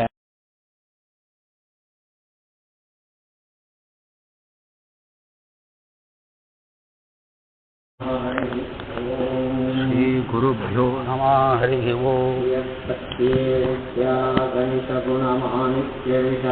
ಶ್ರಿಯಪತ್ಯೇ ನಿತ್ಯಾ ಗಣಿತ ಗುಣಮಾಣಿಕ್ಯ ವಿಶದ ಪ್ರಭಾಚಾಲೋಲ್ಲಾಸೋಪಹತ ಸಕಲಾವಜ್ಯತಮಸೇ. ಜಾಲೋಲ್ಲಾಸೋಪಹತಮಸೇ. ಜಗಜ್ಜನ್ಮಸ್ಥೇಮ ರಚನಾಶೀಲವಪುಷೇ. ಜಗಜ್ಜನ್ಮಸ್ಥೇಮ ಪ್ರಳಯ ರಚನಾಶೀಲವಪುಷೇ. ನಮೋ ಶೇಷಾಮ್ನಾಯ ಸ್ಮೃತಿಹೃದಯ ದೀಪ್ತಾಯ ಹರಯೇ. ನಮೋ ಶೇಷಾಮ್ನಾಯ ಸ್ಮೃತಿಹೃದಯ ದೀಪ್ತಾಯ ಹರಯೇ. ನಾರಾಯಣಂ ನಿಖಿಲ ಪೂರ್ಣಗುಣೈಕದೇಹಂ ನಿರ್ದೋಷಮಾಪ್ಯತಮಮಪ್ಯಖಿಲೈಸ್ತು ವಾಕ್ಯೈಃ. ಅಸ್ಯೋದ್ಭವಾದಿದಮಶೇಷವಿಶೇಷತೋಪಿ ವಂದ್ಯಂ ಸದಾ ಪ್ರಿಯತಮಂ ಮಮ ಸನ್ನಮಾಮಿ. ಓಂ ಓಂ ಅಥಾತೋ ಬ್ರಹ್ಮ ಜಿಜ್ಞಾಸಾ ಓಂ ಅನ್ವಿತಾಭಿಧಾನವಾದದಲ್ಲಿ ಅನ್ಯೋನ್ಯಾಶ್ರಯ ಅಥವಾ ಪದಾಂತರ ವೈಯತ್ಯ ಗಾಂ ಆನಯ ಎಂಬ ವಾಕ್ಯದಲ್ಲಿ ಗೋ ಶಬ್ದವು ಆನಯನ ಕ್ರಿಯಾನ್ವಿತ ಗೋವನ್ನು ಹೇಳಿಬಿಟ್ರೆ ಆನಯ ಪದದ ವ್ಯರ್ಥ. ಬರೇ ಸ್ವಾರ್ಥವನ್ನು ಮಾತ್ರ ತಿಳಿಸಿದರೆ ಆವಾಗ ಅನ್ವಿತಾಧಿಷ್ಠಾನವಾದವನ್ನು ಬಿಟ್ಟಂತೆ. ಆನಯ ಪದದಿಂದ ಕ್ರಿಯೆ ಬೋಧ ಆದ ಮೇಲೆ ಗೋಪದದಿಂದ ಆನಯನಾನ್ವಿತ ಗೋವಿನ ಬೋಧ ಅಂತ ಹೇಳಿಬಿಟ್ರೆ ಪದಾಂತರ ಏನೋ ಸಾರ್ಥಕ ಆಯಿತು, ಅನ್ಯೋನ್ಯ ಆಗ್ತದೆ. ಇದನ್ನ ಮೀಮಾಂಸಕರು ಪರಿಹಾರ ಮಾಡ್ತಾರೆ. ಮೀಮಾಂಸಕರು ವಿಶೇಷಾನ್ವಿತಾಭಿಧಾನವಾದಿಗಳು. ವಿಶೇಷದಿಂದ ಅನ್ವಿತವಾದ ಅರ್ಥವನ್ನು ಪದವು ಹೇಳ್ತದೆ. ಅಂದರೆ ಗೋಪದಕ್ಕೆ ಆನಯನ ಅನ್ವಿತ ಗೋರೂಪ ಅರ್ಥದಲ್ಲಿ ಶಕ್ತಿ, ಇದು ವಿಶೇಷಾನ್ವಿತಾಭಿಧಾನವಾದ. ಅವರು ಈ ಅನ್ಯೋನ್ಯಾಶ್ರಯ ಪದಾಂತರ ವೈಯತ್ಯ ಇದಕ್ಕೆ ಪರಿಹಾರವನ್ನು ಹೀಗೆ ಹೇಳ್ತಾರೆ. ಅತ್ರ ವಿಶೇಷಾನ್ವಿತ ಅಭಿಧಾನವಾದಿನಃ ಪರಿಹಾರಮಾಹುಃ ಪ್ರಥಮಂ ಪದಾನಿ ಸಾಹಚರ್ಯವಶಾತ್ ಅನನ್ವಿತತ್ವಾರ್ಥಾನ್ ಸ್ಮಾರಯಂತಿ ಪಶ್ಚಾತ್ ಇತರೇತರಸ್ಮಾರಿತೇನ ಅರ್ಥೇನ ಅನ್ವಿತ ಸ್ವಾರ್ಥಾನ್ ಅಭಿದಧತಿ ಇತಿ ನ ಪದಾಂತರವೈಯರ್ಥ್ಯಂ ನಾಪಿ ಇತರೇತರಾಶ್ರಯತ್ವಂ ಇತಿ. ಅವರು ಹೀಗೆ ಪರಿಹಾರ ಹೇಳ್ತಾರೆ. ಗಾಂ ಆನಯ ಎಂಬ ವಾಕ್ಯದಲ್ಲಿ ಮೊದಲು ಗೋಪದದಿಂದ ಗೋವಿನ ಸ್ಮರಣೆ ಅಷ್ಟೇ ಬರ್ತದೆ, ಅನ್ವಯದ ಸ್ಮರಣೆ ಬರಲ್ಲ. ಆನಯ ಪದದಿಂದ ಆನಯನದ ಸ್ಮರಣೆ ಅಷ್ಟೇ ಬರ್ತದೆ. ಎರಡನೇ ಹಂತದಲ್ಲಿ ಗೋಪದದಿಂದ ಆನಯನಾನ್ವಿತ ಗೋವಿನ ಬೋಧ ಬರ್ತದೆ. ಆನಯ ಪದದಿಂದ ಗವಾನ್ವಿತ ಆನಯನದ ಬೋಧ ಬರ್ತದೆ. ಇವಾಗ ಪದಾಂತರ ವ್ಯರ್ಥ ಅನ್ನೋ ಪ್ರಶ್ನೆ ಇಲ್ಲ. ಬರೇ ಗೋಪದ ಇದ್ದರೆ ಆನಯನ ಕ್ರಿಯೆಯ ಸ್ಮರಣೆ ಬರಲಿಕ್ಕೆ ಸಾಧ್ಯ ಇಲ್ಲ, ಅದನ್ನ ಆನಯ ಪದ ಬೇಕು. ಅನ್ಯೋನ್ಯಾಶ್ರಯನೂ ಇಲ್ಲ. ಗೋಪದವು ಗೋರೂಪ ಅರ್ಥದ ಸ್ಮರಣೆಯನ್ನು ತಂದುಕೊಡಬೇಕಾದ್ರೆ ಆನೆಯ ಪದವನ್ನು ಅವಲಂಬಿಸಲ್ಲ, ಅದರ ಅಧ್ಯಯನ ಏನು ಅಲ್ಲ. ಇದರಿಂದ ಒಂದರ ಅಪೇಕ್ಷೆ ಒಂದಕ್ಕೆ ಇಲ್ಲ, ಆದ್ದರಿಂದ ಅನ್ಯೋನ್ಯಾಶ್ರಯ ಇಲ್ಲ. ಈ ಪಕ್ಷವನ್ನು ಹಿಂದೆ ಹೇಳಿದ್ದಾರೆ, ಬೆಳಿಗ್ಗೆ ಪ್ರಸ್ತಾಪ ಮಾಡಿದ್ದಾರೆ. ಹೀಗೆ ಹೇಳಿದರೆ ವಿರಭಿಧಾನ ಕಲ್ಪನಾ, ಎರಡು ಶಕ್ತಿಗಳನ್ನು ಒಪ್ಪಬೇಕು. ಸ್ವಾರ್ಥದ ಸ್ಮರಣೆಗೆ ಕಾರಣವಾದ ಒಂದು ಶಕ್ತಿ, ಅನ್ವಿತ ಪದಾರ್ಥದ ಬೋಧ ಬರೋಕ್ಕೋಸ್ಕರ ಇನ್ನೊಂದು ಶಕ್ತಿ, ಎರಡು ಶಕ್ತಿ ಒಪ್ಪಬೇಕು. ಆದರೆ ಗೋಪದದಿಂದ ಗೋರೂಪ ಅರ್ಥದ ಅನನ್ವಿತವಾದ ಕೇವಲ ಸ್ವಾರ್ಥದ ಸ್ಮರಣೆ ಬರೋದಕ್ಕೆ ಕಾರಣ ಶಕ್ತಿ ಅಲ್ಲ, ಸಾಹಚರ್ಯ. ಸಾಹಚರ್ಯ ಅಂದರೆ ಅವೆರಡು ಜೊತೆಗೆ ಇರೋದು. ಹಾಗೆ ಚಾಲಕನ ಸಾಹಚರ್ಯ ಕಾರಿಗೆ ಇದೆ. ಚಾಲಕ ಅಂದರೆ ಡ್ರೈವರ್. ಸಾಹಚರ್ಯ ಇರೋದರಿಂದ ಕಾರನ್ನು ನೋಡಿದ್ರೆ ಡ್ರೈವರ್ ಸ್ಮರಣೆ ಬರುತ್ತೆ, ಡ್ರೈವರನ್ನು ನೋಡಿದ್ರೆ ಕಾರಿನ ಸ್ಮರಣೆ ಬರುತ್ತೆ. ಸಾಹಚರ್ಯದಿಂದ ಒಂದರಿಂದ ಇನ್ನೊಂದರ ಸ್ಮರಣೆ ಬರುತ್ತೆ. ಗೋಪದಕ್ಕೂ ಗೋರೂಪ ಪ್ರಾಣಿಗೂ ಸಾಹಚರ್ಯ ಇದೆ. ಗೌ ಎಂಬ ಪದವನ್ನು ಕೇಳಿದಾಗಲೆಲ್ಲ ಪ್ರಾಣಿ ಇರ್ತದೆ. ಪದದ ಜೊತೆಯಲ್ಲಿ ಒಟ್ಟು ಇರೋದರಿಂದ ಸಾಹಚರ್ಯ ಇದೆ.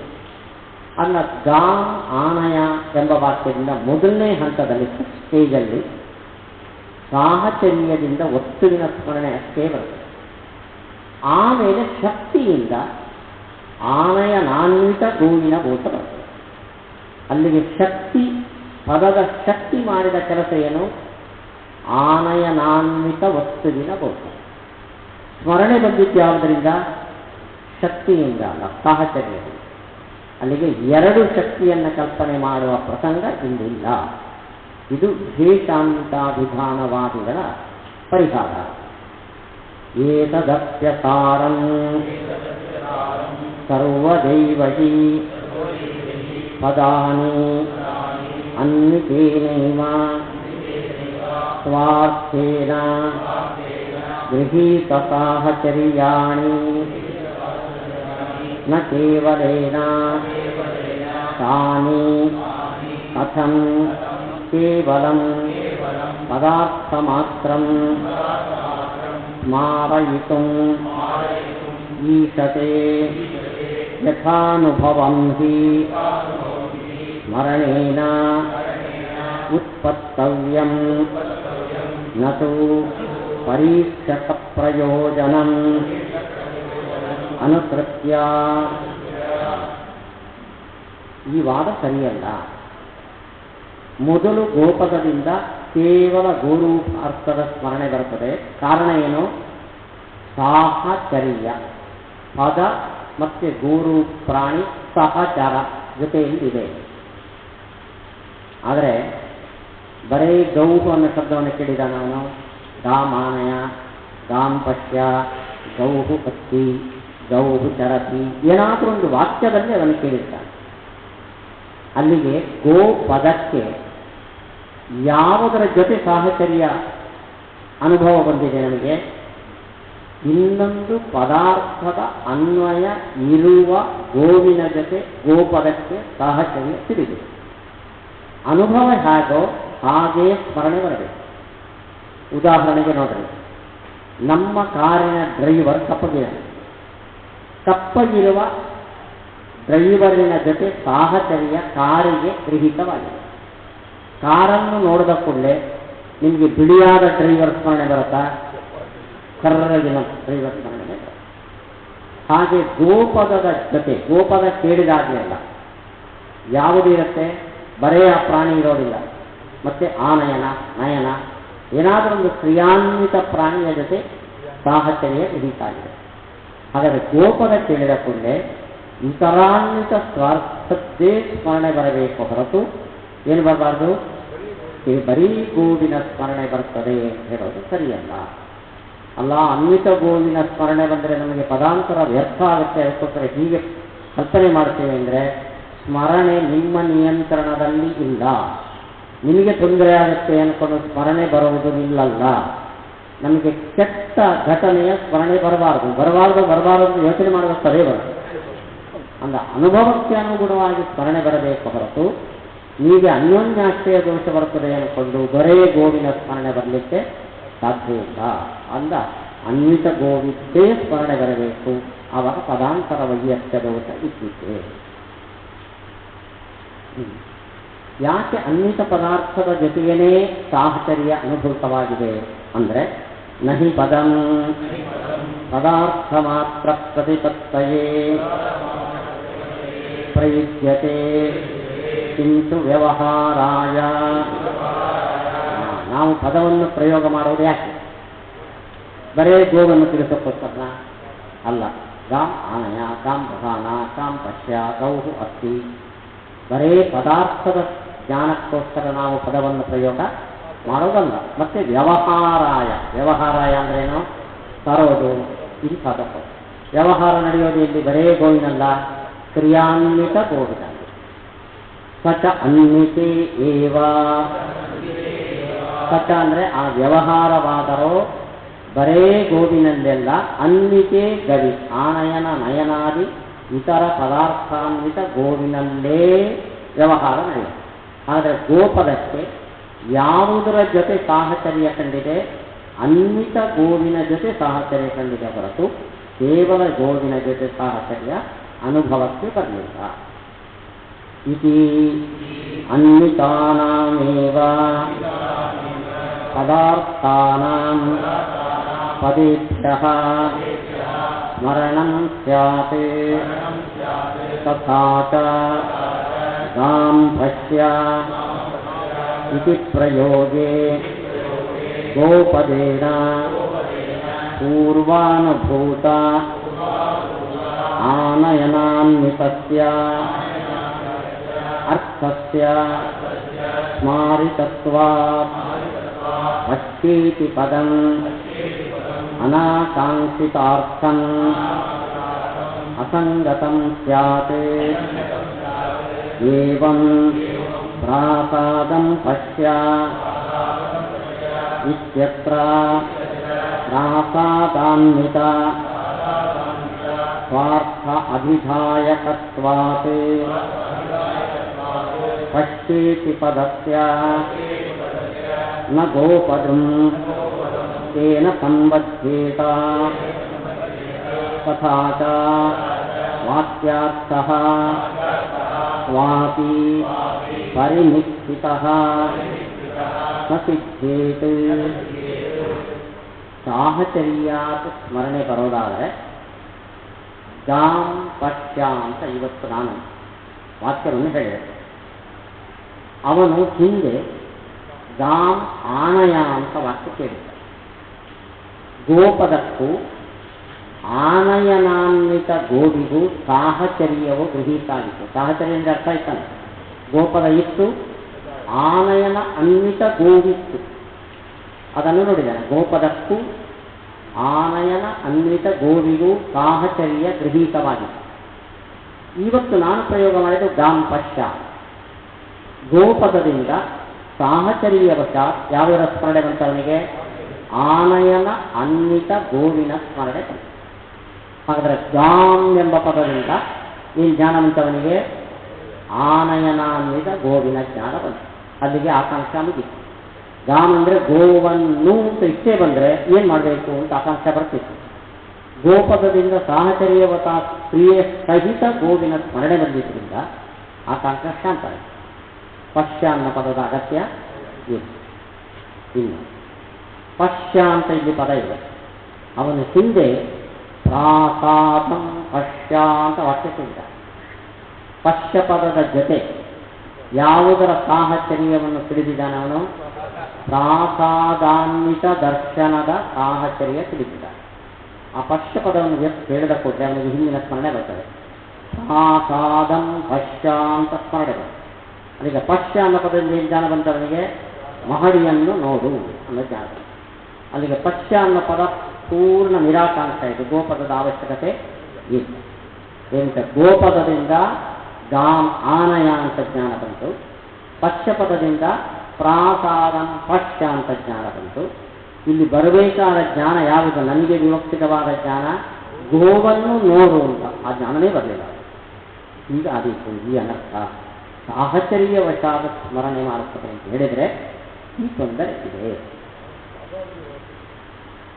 ನ ಚ ವಕ್ತವ್ಯಂ ಅವ್ಯಭಿಚಾರಾತ್ ಗೋಪದಂ ಸ್ವಾರ್ಥಮಾತ್ರಂ ಸ್ಮಾರಯತಿ ನ ಅರ್ಥಾಂತರಾಣಿ ತೇಷಾಂ ವ್ಯಭಿಚಾರಿತ್ವಾತ್ ಇತಿ. ಅಲ್ಲ, ಅವನು ಗಾಂ ಆನಯ ಅಂತ ಗೋಪದಕ್ಕೂ ಆನಯನಾನ್ವಿತ ಗೋವಿಗೂ ಸಾಹಚರ್ಯವನ್ನು ಹಿಂದೆ ಅನುಭವಿಸಿದ್ದಾನೆ ನೋಡಿ. ಆದರೆ ಗಾಂ ಆನಯ, ಗಾಂ ನಯ, ಗಾಂ ವಧಾನ ತುಂಬ ವಾಕ್ಯಗಳನ್ನು ಕೇಳಿದ. ಇಲ್ಲಿ ಗೋಪದಕ್ಕೆ ನಿಯತವಾದ ಸಾಹಚರ್ಯ ಯಾವುದ್ರ ಜೊತೆ ಇರೋದು? ಆನಯನಾನ್ವಿತ ಗೋವಿನ ಜೊತೆ ಸಾಹಚರ್ಯ ನಿಯತ ಅಲ್ಲ, ಅನಿಯತ. ಗಾಂ ಆನಯ ಅನ್ನಲ್ಲಿ ಆನಯನಾನ್ವಿತ ಗೋವಿನ ಸಾಹಚರ್ಯ ಇದೆ. ಗಾಂ ನಯ ಅನ್ನಲ್ಲಿ ಇಲ್ಲ. ಗಾಂ ವಧಾನ ಅನ್ನಲ್ಲಿ ಆನಯನಾನ್ವಿತ ಗೋವು ಇಲ್ಲ. ಆದರೆ ಗೋಪದ ಮೂರು ಕಡೆಯೂ ಇದೆ. ಮೂರೂ ಕಡೆನೂ ಗೋ ಪದ ಇದೆ, ಮೂರೂ ಕಡೆನೂ ಇರುವಂಥದ್ದು ಯಾವುದು? ಗೋರೂಪ ಪ್ರಾಣಿ. ಹಾಗಾದರೆ ಆನಯನಾನ್ವಿತ ಗೋಪದ ಗೋವಿಗೂ ಪದಕ್ಕೂ ಸಾಹಚರ್ಯ ಎರಡು ಕಡೆ ತಪ್ಪು. ಗೋವಿಗೂ ಗೋಪದಕ್ಕೂ ಸಾಹಚರ್ಯ ಮೂರೂ ಕಡೆ, ಅದನ್ನು ನಿಯತ ಸಾಹಚರ್ಯ ಅಂತ ಕರೀತಾರೆ. ಆದ್ದರಿಂದ ಗೋಪದದಿಂದ ಯಾವುದರ ಸ್ಮರಣೆ ಬರ್ತದೆ? ಗೋವಿಗೆ ಮಾತ್ರ ಸ್ಮರಣೆ ಬರ್ತದೆ. ಆನಯನಾನ್ವಿತ ಗೋವಿನ ಸ್ಮರಣೆ ಬರಲ್ಲ. ಅದು ವ್ಯಭಿಚಾರಿ, ಇದು ಅವ್ಯಭಿಚಾರಿ. ಇದು ಸರಿಯಾದ ಸೇರಿ ಒಳ್ಳೆ ಉತ್ತರ ಇದೆ. ಆದರೆ ದಡ್ಡ ಉತ್ತರ ದಡ್ತಾನೆ ಇದೆ ನೋಡಿ. ಇದು ತುಂಬ ಮುಖ್ಯವಾದ ಒಂದು ವಿಶ್ಲೇಷಣೆ ಇದೆ. ಪಟ್ವಭ್ಯಾಸ ಆದರ ಪ್ರತ್ಯಯ ಇತಿ ಆಹಿತಸ್ಯ ಸಂಸ್ಕಾರಸ್ಯ ಪ್ರಬೋಧವತಃ ಸ್ಮರಣಹೇತುತ್ವಾತ್ ಸತ್ಪ್ರಬೋಧಸ್ಯ ಚ ವ್ಯಭಿಚಾರಿಣ್ಯಕ್ತಿ ಅರ್ಥಾಂತರೇ ಪ್ರಣಿಧಾನ ಸಾಹಚರ್ಯಾದಿ ಜನ್ಮನಃ ಅವಿಶೇಷಾತ್ ನಹಿ ಸ್ಮರಣಂ ಅನುಮಾನಮಿವ ಸಾಹಚರ್ಯ ನಿಯಮಂ ಅಪೇಕ್ಷ್ಯ ಉತ್ಪದ್ಯತೆ ಧೂಮದರ್ಶನಾತ್ ಅಗ್ನಿವತ್ ರಸವತ್ಪಾತಾದಿ ಪ್ರದೇಶಸ್ಯ ಸ್ಮರಣದರ್ಶನ. ನೋಡಿ, ಅವನ ಉತ್ತರ ಏನು ಅಂದರೆ, ಆನಯನಾನ್ವಿತ ಗೋವಿಗೂ ಗೋಪದಕ್ಕೂ ಸಾಹಚರ್ಯ ಒಂದೇ ಕಡೆ, ಗೋವಿಗೂ ಗೋಪದಕ್ಕೂ ಸಾಹಚರ್ಯ ಎಲ್ಲ ಕಡೆ. ವ್ಯಭಿಚರಿತ ಸಾಹಚರ್ಯ, ಅವ್ಯಭಿಚರಿತ ಸಾಹಚರ್ಯ. ಪದಕ್ಕೂ ಗೋವಿಗೂ ಅವ್ಯಭಿಚರಿತ ಸಾಹಚರ್ಯ. ಅವ್ಯಭಿಚರಿತ ಅಂದರೆ ಅರ್ಥ ಆಯ್ತಾ? ಯಾವತ್ತೂ ಇದಕ್ಕೆ ವ್ಯತ್ಯಾಸ ಆಗಿದೆ. ಆದರೆ ಆನಯನಾನ್ವಿತ ಗೋವಿಗೂ ಗೋಪದಕ್ಕೂ ವ್ಯಭಿಚಾರ ಇದೆ. ನಯ ಎಂಬಲ್ಲಿ ಗೋಪದ ಇದೆ, ಆನಯನಾನ್ವಿತ ಗೋವು ಇಲ್ಲ, ವ್ಯಭಿಚಾರ ಅಂತ ಕರೀತಾರೆ. ಅಂದರೆ ಗೋಪದ ಕೇಳಿದ ಕೂಡಲೇ ಯಾವುದರ ಸ್ಮರಣೆ ಬರ್ತದೆ? ಗೋವಿದ್ದೇ ಸ್ಮರಣೆ ಬರ್ತದೆ ಹೊರತು ವ್ಯಭಿಚಾರಿಯಾದ ಆನಯನಾನ್ವಿತ ಗೋವಿನ ಸ್ಮರಣೆ ಬರಲ್ಲ. ಇದು ತಪ್ಪು. ಅನಿಮಿತಿ ಬರಬೇಕಾದರೆ ಅವ್ಯಭಿಚರಿತ ಸಾಹಚರ್ಯ ಬೇಕು. ನೋಡ್ರಿ, ಧೂಮವನ್ನು ನೋಡಿದ ಕೂಡಲೇ ಯಾವುದರ ಅನುಮಿತಿ ಬರ್ತದೆ? ಅಗ್ನಿಯ ಅನುಮಿತಿ ಬರ್ತದೆ ಹೊರತು ಅಡಿಗೆ ಮನೆಯ ಅನುಮಿತಿ ಬರಲ್ಲ. ಯಾಕೆ? ಧೂಮ ಇದ್ದಲ್ಲೆಲ್ಲ ಅಡಿಗೆ ಮನೆ ಇರುತ್ತೆ ಅಂತ. ಯಾವ ಕಲೆಯಲ್ಲೂ ಧೂಮ ಇದೆ. ವ್ಯಭಿಚಾರಿಯಾದ ಅರ್ಥದ ಅನುಮಿತಿ ಬರಲ್ಲ. ಆದ್ದರಿಂದ ಅನುಮಿತಿ ಬರಬೇಕಾದರೆ ಧೂಮಕ್ಕೆ ಅವ್ಯಭಿಚರಿತ ಸಾಹಚರ್ಯ ಬೇಕು. ಆದರೆ ಸ್ಮರಣೆ ಬರಬೇಕಾದ್ರೆ ಈ ಕಂಡೀಷನ್ ಬೇಡ. ನಾವು ಪರಿಮಾಣದಲ್ಲಿ ತುಂಬ ಹೊಗೆ ಅನುಭವಿಸಿದ್ದೇವೆ ಇಟ್ಕೊಳ್ಳಿ, ಆದರೆ ಫಸ್ಟ್ ಕ್ಲಾಸ್ ಆಗಿತ್ತು ಅವತ್ತು ಊಟ, ಆಯಿತಾ? ನಿಮಗೆ ಮನೆಯಲ್ಲಿ ಹೋಗಿ ಹೊಗೆ ನೋಡಿದ ಕೂಡಲೇ ಪರಿಮಾಣ ಊಟ ಜ್ಞಾಪಕ. ಹೊಗೆಗೂ ರಸವತ್ ಪಾಕಕ್ಕೂ ಅವ್ಯಭಿಚರಿತ ಸಾಹಚರ್ಯ ಉಂಟಾ? ಹೊಗೆಗೂ ರಸವತ್ ರುಚಿಯಾದ ಅಡಿಗೆಗೂ ಅವ್ಯಭಿಚರಿತವಾದ ಸಾಹಚರ್ಯ ಇದೆಯಾ? ಇಲ್ಲ. ಹೊಗೆ ಇದ್ದಲ್ಲೆಲ್ಲ ರುಚಿಯಾದ ಊಟ ಇರುತ್ತೆ ಅಂತ ಏನಿಲ್ಲ. ವ್ಯಭಿಚರಿತ ಸಾಹಚರ್ಯ. ಆದರೆ ಹೊಗೆಯನ್ನು ನೋಡಿದ ಕೂಡಲೇ ರುಚಿಯಾದ ಅಡಿಗೆ ಜ್ಞಾಪಕ ಬರ್ತದೆ. ಸ್ಮರಣೆ ಬರಬೇಕಾದರೆ ಅವ್ಯಭಿಚರಿತ ಸಾಹಚರ್ಯ ಇರಬೇಕು ಅಂತಿಲ್ಲ. ಮತ್ತೇನು ಬೇಕು? ಟೀಕಾಚಾರ್ಯ ಹೇಳ್ತಾರೆ, ಪಟು ಅಭ್ಯಾಸ ಆದರ ಪ್ರತ್ಯಯ. ಆ ಪ್ರತ್ಯಯ ಅನ್ನೋ ಶಬ್ದ ಇದೆಯಲ್ಲ, ಒಂದೊಂದಕ್ಕೂ ಸೇರಿಸ್ಕೊಳ್ಳಿ. ಪಟು ಪ್ರತ್ಯಯ, ಆದರ ಪ್ರತ್ಯಯ, ಅಭ್ಯಾಸ ಪ್ರತ್ಯಯ. ಪ್ರತ್ಯಯ ಅಂದರೆ ಅನುಭವ. ಪಟುವಾದ ಒಂದು ಅನುಭವದಿಂದ ಸಂಸ್ಕಾರ ಮೂಡುತ್ತೆ, ಆದರ ಅನುಭವದಿಂದ ಸಂಸ್ಕಾರ ಮೂಡುತ್ತೆ, ಅಭ್ಯಾಸಾನುಭವದಿಂದ ಸಂಸ್ಕಾರ ಉಂಟಾಗುತ್ತೆ. ನಾವು ಜೀವನದಲ್ಲಿ ತುಂಬ ಅನುಭವಿಸಿರ್ತೀವಿ, ಅನುಭವಿಸಿದ್ದೆಲ್ಲ ಸ್ಮರಣೆಗೆ ಬರಲ್ಲ. ಆದರೆ ಜೀವನದಲ್ಲಿ ನಮ್ಮ ಎದುರುಗಡೆ ಒಳ್ಳೆಯ ಸಂತೋಷದ ಒಂದು ಘಟನೆ ನಡೆಯಿತು ಅಂತಿಟ್ಕೊಳ್ಳಿ, ಜೀವಮಾನ ಇಡೀ ಮರಿ. ಈ ಘಟನೆ ಒಂದು ಸತಿ ನಡೆದಿತ್ತೋ ತುಂಬ ಸತಿ ನಡೀತೋ? ಒಂದೇ ಸತಿ. ಅದು ತಪ್ಪು ಅನುಭವ ನೋಡಿ. ಪಟುವಾದ ಅನುಭವದಿಂದ ಸಂಸ್ಕಾರ ಮೂಡುತ್ತೆ. ಆ ಸಂಸ್ಕಾರಕ್ಕೆ ಯಾವತ್ತು ಉದ್ಬೋಧಕ ಬರುತ್ತೋ ಆವತ್ತು ಅದು ಸ್ಮರಣೆ ಬರುತ್ತೆ. ನಮಗೆ ಒಬ್ಬ ಸ್ನೇಹಿತ ಅಂತ ಅಂದ್ಕೊಂಡು ದ್ರೋಹ ಬಗುದ ಅಂತ ದ್ರೋಹ ಮಾಡಿದ ಅನುಭವ ನಮಗೆ ಬರ್ತದೆ. ಆ ಅನುಭವದಿಂದ ಸಂಸ್ಕಾರ ಮೂಡಿತು. ಎಲ್ಲೆಲ್ಲಿ ಅವನು ನೋಡ್ತೇವೋ ಸರಿ ಈ ಕಡೆ ತಿರುಗಿ. ಯಾಕೆ ಹೇಳಿ? ಅದರ ಸ್ಮರಣೆ ಬೇಕು. ಅವನನ್ನು ನೋಡಿದ ಕೂಡಲೇ ಆ ಸಂಸ್ಕಾರ ಮೇಲಕ್ಕೆ ಬರುತ್ತೆ, ಉದ್ಬೋಧ ಆಗುತ್ತೆ ಅಂತ ಹೇಳ್ತಾರೆ. ಉದ್ಬೋಧ ಆದ ಕೂಡಲೇ ಸ್ಮರಣೆ. ಇಲ್ಲಿ ಸ್ಮರಣೆ ಬರಲಿಕ್ಕೆ ಕಾರಣವಾದ್ದು ಅನುಭವ, ಅವನು ಮಾಡಿದ ಅಪಕಾರ, ದ್ರೋಹ. ಎಷ್ಟು ಸತ್ಯ ಅನುಭವ ಬಂದಿದೆ? ಒಂದೇ ಸತ್ಯ. ಒಂದು ಸತ್ಯ ಅನುಭವ ಬಂದರೂ ಕೂಡ ಅದು ಪಟ್ಟು ಅನುಭವ. ಪಟು ಅನುಭವ ಅಂದರೆ ದೃಢವಾದ ಒಂದು ಅನುಭವ. ನಾವು ದಾರಿಯಲ್ಲಿ ಹೋಗ್ತಾ ಇರ್ತೀವಿ, ಆರಾಮ ಇಬ್ಬರು ಸ್ನೇಹಿತರು ಮಾತಾಡ್ಕೊಂಡು, ಮೋಡಾಗಿದೆ, ಇದ್ದಕ್ಕಿದ್ದಂಗೆ ಪದಾರ ಅಂತ ನಿಂತು ಹೊಡೆಯುತ್ತೆ. ಒಂದೇ ಒಂದು ಸತ್ಯ, ಒಂದು ಕ್ಷಣ. ಜೀವಮಾನದಲ್ಲಿ ಮರಿತೀರಾ? ಇಲ್ಲ. ಪಟು ಅನುಭವ. ಅದರಿಂದ ಸಂಸ್ಕಾರ ಹೊರತು ಆ ಸಂಸ್ಕಾರಕ್ಕೆ ಯಾವತ್ತು ಉದ್ಬೋಧಕ್ಕೆ ಬೇಕಾದ ಸಾಮಗ್ರಿ ಸಿಗುತ್ತೋ ಅವತ್ತೆಲ್ಲ ಸ್ಮರಣೆ ಬರ್ತದೆ. ಸ್ಮರಣೆ ಬರಲಿಕ್ಕೆ ಅನೇಕ ಬಾರಿ ಅನುಭವ ಬರಬೇಕು ಅಂತ ನಿಯಮ ಇಲ್ಲ. ಆದರ ಪ್ರತ್ಯಯ. ನೀವಿಲ್ಲಿ ಪರಿವಾರಿಗರಲ್ಲಿದ್ದೀರಿ, ಸ್ವಾಮಿಗಳು ನಿಮ್ಮನ್ನು ತುಂಬ ಉಪಚಾರ ಮಾಡಿ ಸತ್ಯ ತುಂಬಿದ ಮೇಲೆ 2 ಸ್ವೀಟ್ ಹಾಕಿ ತಿನ್ರಿ ಅಂತ ನಿಮ್ಮ ಕಡೆ ಒತ್ತಾಯ ಮಾಡಿ. ಇದು ಆದರ ಪ್ರತ್ಯಯ. ಮರಿತೀರಾ? ಇಂಥ ಪ್ರತ್ಯಯದಿಂದ, ಇಂಥ ಅನುಭವದಿಂದ ಸಂಸ್ಕಾರ ಮೂಡುತ್ತದೆ. ಎಲ್ಲ ಅನುಭವದಿಂದ ಸಂಸ್ಕಾರ ಮೂಡಲ್ಲ. ಇನ್ನು ಅಭ್ಯಾಸ ಪ್ರತ್ಯಯ. ಅಭ್ಯಾಸ ಪ್ರತ್ಯಯ ಅಂದರೆ ಪರಿಮಾರಿಗೆ ನೀವು 10 ವರ್ಷದಿಂದ ಪಾಠಕ್ಕೆ ಬಂದಿದ್ದೀರಿ. ಮೇ ತಿಂಗಳು ಬಂದಂದ ಕೂಡಲೇ ಪರಿಮಾರನ ಪಾಠ. ಯಾಕೆ ಸ್ಮರಣೆ ಬರಲಿಕ್ಕೆ ಕಾರಣ ಏನು? ಆಧಾರ ಪ್ರತ್ಯಯನೂ ಅಲ್ಲ, ಪಟು ಪ್ರತ್ಯಯನೂ ಅಲ್ಲ. ಯಾಕೆಂದರೆ ಇದು ಕ್ಲಿಷ್ಟವಾದ ವಿಜ್ಞಾಸಾಧಿಕರಣ ಪಾಠ. ಆಯ್ತಾ? ಮತ್ತೆ ಯಾಕೆ ಸ್ಮರಣೆ ಬಂತು? ಅಭ್ಯಾಸ. ತುಂಬ ಸತ್ಯ ಬಂದಿದೆ, ಅದರಿಂದ ಸ್ಮರಣೆ. ಹೀಗೆ ಸ್ಮರಣೆ ಬರುವ ಕ್ರಮ ಹೀಗೆ. ಅದು ವ್ಯಭಿಚಾರಿನೋ ಅವ್ಯಭಿಚಾರಿನೋ ಅನ್ನೋದು ಮುಖ್ಯ ಅಲ್ಲ.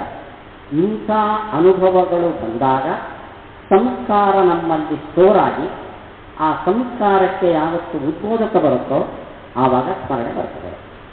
ಹೊರತು ಆ ಸ್ಮರಣೆ ಬರಬೇಕಾದರೆ ವ್ಯಭಿಚಾರಿಯಾದ ಅರ್ಥದ ಸ್ಮರಣೆ ಬರಲ್ಲ, ಅವ್ಯಭಿಚಾರಿಯಾದ ಅರ್ಥದ ಸ್ಮರಣೆ ಮಾತ್ರ ಬರ್ತದೆ ಅನ್ನೋ ನಿಯಮ ಇಲ್ಲ. ಅಲ್ಲ, ಗೋ ಎಂಬ ಪದಕ್ಕೆ ಗೋರೂಪ ಅರ್ಥವು ಅವ್ಯಭಿಚಾರಿಯಾಗಿದೆ, ಆನಯನಾನ್ವಿತ ಗೋವು ವ್ಯಭಿಚಾರಿಯಾಗಿದೆ. ವ್ಯಭಿಚಾರಿ ಆದರೂ ಇಂಥ ಅನುಭವ, ಸಾಹಚರ್ಯ ಅನುಭವ ಬಂದರೆ ಅದರ ಸ್ಮರಣೆ ಬರಲೇಬೇಕು. ಆದ್ದರಿಂದ ಗೋಪದದಿಂದ ಅನ್ವಿತ ಗೋವಿನ ಸ್ಮರಣೆಯೇ ಬರಬೇಕು ಹೊರತು ಸಾಹಚರ್ಯವಶ ಕೇವಲ ಗೋವಿನ ಸ್ಮರಣೆ ಬರಲಿಕ್ಕೆ ಸಾಧ್ಯವಿಲ್ಲ. ಕೊನೆ ವಾಕ್ಯ ಪ್ಯಾರದ್ದು, ಧೂಮ ದರ್ಶನ ಅಗ್ನಿವತ್. ಧೂಮವನ್ನು ನೋಡಿದ ಕೂಡಲೇ ಬೆಂಕಿಯ ಸ್ಮರಣೆಯಂತೆ ರಸವತ್ಪಾಕಾದಿ ಪ್ರವೇಶಸ್ಯ. ರಸವತ್ಪಾಕ ಅಂದರೆ ರುಚಿಯಾದ ಅಡಿಗೆ, ಅಡಿಗೆ ಉಳ್ಳ ಪ್ರವೇಶ, ಅಡಿಗೆ ಮನೆ, ಅದರ ಸ್ಮರಣೆ ಬರ್ತದೆ.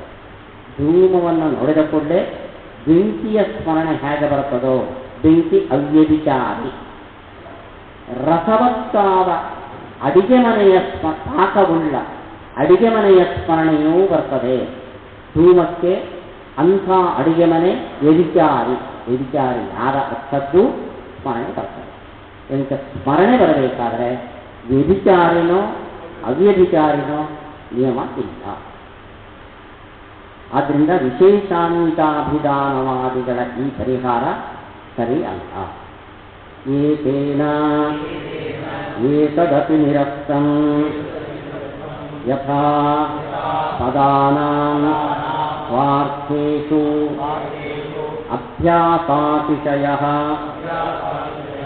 ನ ತಥಾ ಅರ್ಥಾಂತರೇಷು ತೇಷಾಂ ವ್ಯಭಿಚಾರಿತ್ವಾತ್ ತಥಾ ಚ ಸ್ವರೂಪಮಾತ್ರೇಣೈವ ಪದೇಭ್ಯಃ ಸ್ಮಾರಿತಾಃ ಪದಾರ್ಥಾಃ ಆಕಾಂಕ್ಷಾದಿಮಂತಃ ಪದೈಃ ಅನ್ವಿತಾಃ ಅಭಿಧೀಯಂತೆ ಇತಿ ನ ಪರಸ್ಪರಾಶ್ರಯತ್ವಂ ನಾಪಿ ತದಾಂತರ ಅನಾಕಾಂಕ್ಷಾ ಇತಿ. ಇದರಿಂದ ಇಂಥದ್ದೇ ಒಂದು ಪರಿಹಾರವನ್ನು ಹೇಳುವ ಮತ ಮೀಮಾಂಸಕರು. ಅದು ಇದರ್ಥ ಆಯಿತು. ಅದಕ್ಕೆ ಸ್ವಾರ್ಥದೊಂದಿಗೆ ಅಭ್ಯಾಸಾತಿಶಯ ಇದೆ. ಗೌಹು ಎಂಬ ಪದಕ್ಕೆ ಯಾವುದರ ಜೊತೆ ಹೆಚ್ಚು ಸಾಹಚರ್ಯ ಅನುಭೂತವಾಗಿದೆ? ಆ ಪ್ರಾಣಿ ಇದೆ. ನಯನ ಆನಯನ ಅಷ್ಟಿಲ್ಲ. ಕೆಲವೊಂದು ಕಡೆ ನಯನ, ಕೆಲವೊಂದು ಕಡೆ ಆನಯನ, ಆದರೆ ಎಲ್ಲ ಕಡೆ ಹೋಗು. ಅವರು ವ್ಯಭಿಚಾರಿ ಅವ್ಯಭಿಚಾರಿ ಅಂದರು, ಇವರು ಅಭ್ಯಾಸಾತಿಶಯ.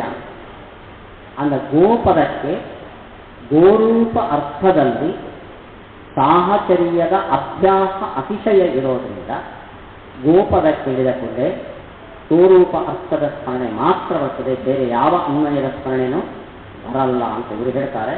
ಏತದಕ್ಕೆ ನಿರರ್ಥ. ಯಾಕೆ? ಸ್ಮರಣೆ ಬರಬೇಕಾದ್ರೆ ಒಂದು ಸತ್ಯ ಅನುಭವನೋ ಎರಡು ಸತ್ಯ ಅನುಭವನೋ ಇದು ಲೆಕ್ಕಕ್ಕೆ ಇಲ್ಲ. ಒಂದೇ ಸತ್ಯ ಅನುಭವ ಬಂದರೂ ಪಟ್ಟು ಅನುಭವ ಆದರೆ ಸ್ಮರಣೆ ಬರ್ತದೆ. ಆದ್ದರಿಂದ ಗೋರೂಪ ಅರ್ಥದ್ದು ಅನೇಕ ಬಾರಿ ಗೋಪದದೊಂದಿಗೆ ಸಾಹಚರ್ಯ ಗೃಹೀತವಾದರೂ, ಆನಯನಾನ್ವಿತ ಗೋಬಿಟ್ಟು ಒಂದೇ ಸ್ಥಿತಿ ಗೃಹೀತವಾದರೂ ಅದರ ಸ್ಮರಣೆ ಬರಬಹುದು. ಸ್ಮರಣಸ್ಯ ಅನುಭವವಾರ ನಿಯಮ ಅನಪೇಕ್ಷತ್ವ ಅನ್ಯಥಾ ಭೂಮದರ್ಶನಾತ್ ಮಹಾನತಾ ವಿಸ್ಮರಣ ಅನುಪಪತ್ತಿ ಪ್ರಸಂಗಃ ನಹಿ ಯಾವಾನ್ ಧೂಮಸ್ಯ ಅಗ್ನೌ ಅಭ್ಯಾಸಾತಿಶಯಃ ತಾವತ್ ಮಹಾನತ್. ಧೂಮಕ್ಕೆ ಯಾವುದರ ಜೊತೆ ಹೆಚ್ಚು ಸಾಹಚರ್ಯವನ್ನು ನೀವು ಕಂಡಿದ್ದೀರಿ? ಧೂಮಕ್ಕೆ ಯಾವುದರ ಜೊತೆ ಹೆಚ್ಚು ಸಾಹಚರ್ಯವನ್ನು ಕಂಡಿದ್ದೀರಿ? ಮಹಾನಸ ಅಂದರೆ ಇವತ್ತಿನ ಮಹಾನಸದಲ್ಲಿ ಧೂಮನೇ ಇರಲ್ಲ, ಜಾತಿ ಇರೋದು. ಅಂದರೆ ಧೂಮಕ್ಕೆ ಹೆಚ್ಚಿನ ಜೊತೆ ಸಾಹಚರ್ಯ ಕಂಡಿದ್ದು ಅಗ್ನಿಯ ಮಹಾನಸದ ಜೊತೆ ಅಪರೂಪಕ್ಕೆ 16 ಬಂದರೆ ಮಾತ್ರ ನೀವು ಕಟ್ಟಿಗೆ ಹೊಗೆ, ಇಲ್ಲಾಂದರೆ ಹೊಗೆನೇ ಇಲ್ಲ ಅಡುಗೆನೇ. ಅದರ ಧೂಮಕ್ಕೆ ಮಹಾನಸ ಜೊತೆಗೆ ಒಮ್ಮೆನೇ ಸಾಹಚರ್ಯ ಬೆಳೀತಾರೆ. ಆದರೆ ಅಗ್ನಿಯ ಜೊತೆ ಸಾಹಚರ್ಯ ಆದರೂ ಧೂಮದಿಂದ ಕಣ್ಣು ಹೊರೆಯುವಷ್ಟು ಧೂಮ ಇತ್ತು. 1 ಗಂಟೆ ಹೊಗೆಯಲ್ಲಿ ಕೂತಿದ್ವಿ, ಮರಿತೀರಾ? ಮಹಾನಸ ಸ್ಮರಣೆ ಬರ್ತದೆ. ಅಂದ ಅಭ್ಯಾಸ ಅತಿಶಯ ಬೇಕು ಅಂತಿಲ್ಲ, ಒಮ್ಮೆ ಅನುಭವ ಬಂದರೂ ಸ್ಮರಣೆ ಬರಬಹುದು. ತಸ್ಮಾತ್ ಅಪರಿಹಾರ್ಯಂ ಇತರೇತರಾಶ್ರಯತ್ವಂ. ಆದ್ದರಿಂದ ಅನ್ಯೋನ್ಯಾಶ್ರಯ ಅಥವಾ ಪದಾಂತರ ವೈಯಸ್ಯ ಅಪರಿಹಾರ್ಯ. ಇದಿಷ್ಟು ಪೂರ್ವಪಕ್ಷ. ಇದಕ್ಕೆ ನಾವು ಉತ್ತರ ಕೊಡಬೇಕು. ನಮ್ಮ ವಾದ ಏನು? ಇದುವರೆಗೆ ನಾವು ಹೇಳಿದ ಪರಿಹಾರ ವಿಶೇಷಾನ್ವಿತಾಭಿಧಾನವಾದಿಗಳಾದ ಮೀಮಾಂಸಕರು. ನಮ್ಮ ವಾದ ಯಾವುದು? ಸಾಮಾನ್ಯಾನ್ವಿತಾಭಿಧಾನವಾದ. ಇತರಾನ್ವಿತ ಸ್ವಾರ್ಥದಲ್ಲಿ ಶಕ್ತಿ ಅನ್ನೋದು ನಮ್ಮ. ಅವರಲ್ಲಿ ಆನಯನಾನ್ವಿತ ಗೋವಿನಲ್ಲಿ ಶಕ್ತಿ. ಇತರ ಅಂತಷ್ಟೇ ಅಲ್ಲ, ಆನಯನ, ನಯನ, ದರ್ಶನ, ಹೀಗೆ ವಿಶೇಷಾನ್ವಿತದಲ್ಲಿ ಶಕ್ತಿ ಅನ್ನೋದು ಅವರ ವಾದ. ಇತರಾನ್ವಿತದಲ್ಲಿ ಶಕ್ತಿ ಅಂತ ನಮ್ಮ ವಾದ. ಇಲ್ಲಿ ನಮ್ಮ ವಾದದಲ್ಲಿ ಇದಕ್ಕೆ ಪರಿಹಾರ ಏನು? ಅನ್ಯೋನ್ಯಾಶ್ರಯ ಪದಾಂತರ ವೈಯಸ್ಯಕ್ಕೆ ಏನು ಪರಿಹಾರ? ವಯಂ ತು ಬ್ರೂಮಃ ಸ್ಯಾದಿದಂ ವಿಶೇಷಾನ್ವಿತತ್ವ ಅಧಿಧಾನವಾದಿನಾಂ ದೂಷಣಂ ಸಾಮಾನ್ಯಾನ್ವಿತ ಅಭಿಧಾನೇತು ನಾಯಂ ದೋಷಃ. ವಿಶೇಷಾನ್ವಿತಾಭಿಧಾನವಾದದಲ್ಲಿ ದೋಷ ಇದೆ. ಯಾರ್ದು ಆ ವಾದ? ನಮ್ಮ ವಾದ ಏನು? ಇಲ್ಲೇ ಇದೆ ನೋಡಿ, ಸಾಮಾನ್ಯಾನ್ವಿತಾಭಿಧಾನವಾದೇ ನಮ್ಮ ವಾದದಲ್ಲಿ ನಾಯಂ ದೋಷ, ಅನ್ಯೋನ್ಯಾಖ್ಯ ದೋಷ ಇಲ್ಲ. ಹೇಗೆ? ಪ್ರತ್ಯೇಕಂ ಹಿ ಪದಾನಿ ಆಕಾಂಕ್ಷಿತ ಸನ್ನಿಹಿತ ಯೋಗ್ಯ ಇತರಾನ್ವಿತ ಸ್ವಾರ್ಥಾಭಿಧಾನ ಸಮರ್ಥಾನಿ ನ ಪದಾಂತರಂ ಅಪೇಕ್ಷಂತೆ ಇತಿ ನೇತರೇತರಾಶ್ರಯತ್ವಂ. ಗೋಪದಕ್ಕೆ ಶಕ್ತಿ ಎಲ್ಲಿ? ಇತರಾನ್ವಿತ ಗೋವಿನ, ಆನಯನಾನ್ವಿತ ಗೋವಿನಲ್ಲಿ ಗಾಂ ಆನಯ ಅಂತ ಹೇಳಿದಾಗ ಗೋಪದದಿಂದ ನಿಮ್ಗೆ ಯಾವರ ಸ್ಮರಣೆ ಬರ್ತದೆ? ಯಾವರ ಸ್ಮರಣೆ ಬರ್ತದೆ? ಎಲ್ಲಿ ಶಕ್ತಿ ಇದೆಯೋ ಅಲ್ಲಿ ಸ್ಮರಣೆ ಬರ್ತದೆ. ಎಲ್ಲಿ ಶಕ್ತಿ ಇದೆ? ಇತರಾನ್ವಿತ ಗೋವಿನಲ್ಲಿ ಶಕ್ತಿ ಇದೆ. ಗೋಪದದಿಂದ ಯಾವುದೋ ಒಂದು ಕ್ರಿಯೆಯ ಸಂಬಂಧವುಳ್ಳ ಹಸು ಅನ್ನೋ ಸ್ಮರಣೆ. ಅದರ ಗೋಪದಲ್ಲಿ ಎಷ್ಟು ಬಂತು? ಸಮ್ಯಕ್ ಕ್ರಿಯೆಯ ಸಂಬಂಧವುಳ್ಳ ಗೋವು. ನಮಗೆ ಆನಯನ ಕ್ರಿಯೆಯ ಸಂಬಂಧವುಳ್ಳ ಗೋವಿನ ಬೋಧ ಬರಬೇಕು. ಬಂತ ಗೋಪದದಿಂದ ಬರಬೇಕು. ಅದನ್ನ ಗಾಂ ಎಂಬ ಪದ ಕೇಳಿದರೆ ಇತರಾನ್ವಿತ ಗೋವಿನ ಸ್ಮರಣೆ ಅಷ್ಟೇ ಬಂತು ಹೊರತು ಆನಯನಾನ್ವಿತ ಗೋವಿನ ಸ್ಮರಣೆ ಬರಲಿಲ್ಲ. ಅದು ಬರಬೇಕಾದ್ರೆ ಏನು ಬೇಕು? ಆನಯ ಪದ ಬೇಕು. ಅಲ್ಲಿಗೆ ಪದಾಂತರ ವೈಯರ್ಥ್ಯ ಅನ್ನೋ ಪ್ರಶ್ನೆ ಇಲ್ಲ, ಅನ್ಯೋನ್ಯಾಶ್ರಯ ಇಲ್ಲ. ಯಾಕೆ? ಗೋಪದವು ಇತರಾನ್ವಿತ ಗೋರೂಪ ಅರ್ಥದ ಸ್ಮರಣೆಯನ್ನು ತಂದುಕೊಡಬೇಕಾದ್ರೆ ಆನಯ ಅನ್ನೋ ಪದ ಬೇಕು ಅಂತಿಲ್ಲ. ಆನಯ ಪದ ಇಲ್ಲದೇನೆ ಅದು ತಂದುಕೊಡೋದು. ಅದರ ಅಪೇಕ್ಷೆ ಇದಕ್ಕಿದ್ದರೆ ಅನ್ಯೋನ್ಯಾಶ್ರಯ. ಅಪೇಕ್ಷೆ ಇಲ್ಲದೆ ಗೋಪದವು ಶಕ್ತಿಯಿಂದ ಇತರಾನ್ವಿತ ಗೋವಿನ ಸ್ಮರಣೆ ತಂದುಕೊಡ್ತು. ಪಶ್ಚಪದವು ಅಥವಾ ಆನಯ ಪದವು ಇತರಾನ್ವಿತ ಆನಯನ ಕ್ರಿಯೆಯ ಸ್ಮರಣೆಯನ್ನು ತಂದು ಎರಡು ಸ್ಮರಣೆಗಳು ಬಂತು. ಆಮೇಲೆ ಎರಡು ಸ್ಮರಣೆಗಳು ತೋರಿದ ಪದಾರ್ಥಗಳು ಅನ್ವಯ. ಅಲ್ಲಿಗೆ ಗೋಪದದಿಂದ ಏನು ಬಂದಿತ್ತು? ಯಾವುದೋ ಒಂದು ಕ್ರಿಯೆಯಿಂದ ಅನ್ವಿತವಾದ ಗೋಪು. ಆ ಕ್ರಿಯೆಯನ್ನು ಈ ಪದ ಹೇಳ್ತು. ಯಾವ ಪದ ಹೇಳ್ತು? ಆನಯ ಪದ ಹೇಳ್ತು. ಆವಾಗ ಇಲ್ಲಿ ಸೆಕೆಂಡ್ ಸ್ಟೆಪ್ಪಲ್ಲಿ ಏನು ಪದ ಬರುತ್ತೆ? ಆನಯನ ಕ್ರಿಯೆಯಿಂದ ಅನ್ವಿತವಾದ ಗೋಪು ಎಂಬ ಪದ. ಅಲ್ಲಿಗೆ ಫಸ್ಟು ಪದ ಕೇಳ್ತೇವೆ.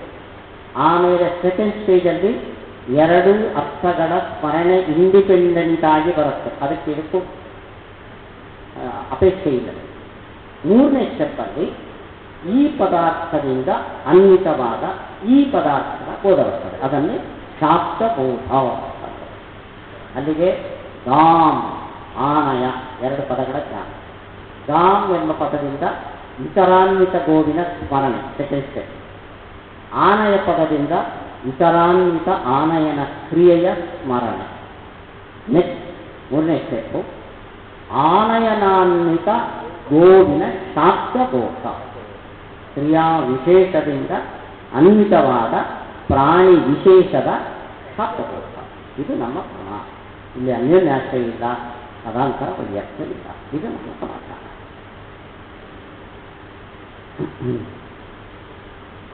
ವಿಶೇಷಾನ್ವಯ ಪ್ರತಿಪತ್ತ್ಯರ್ಥಂಚ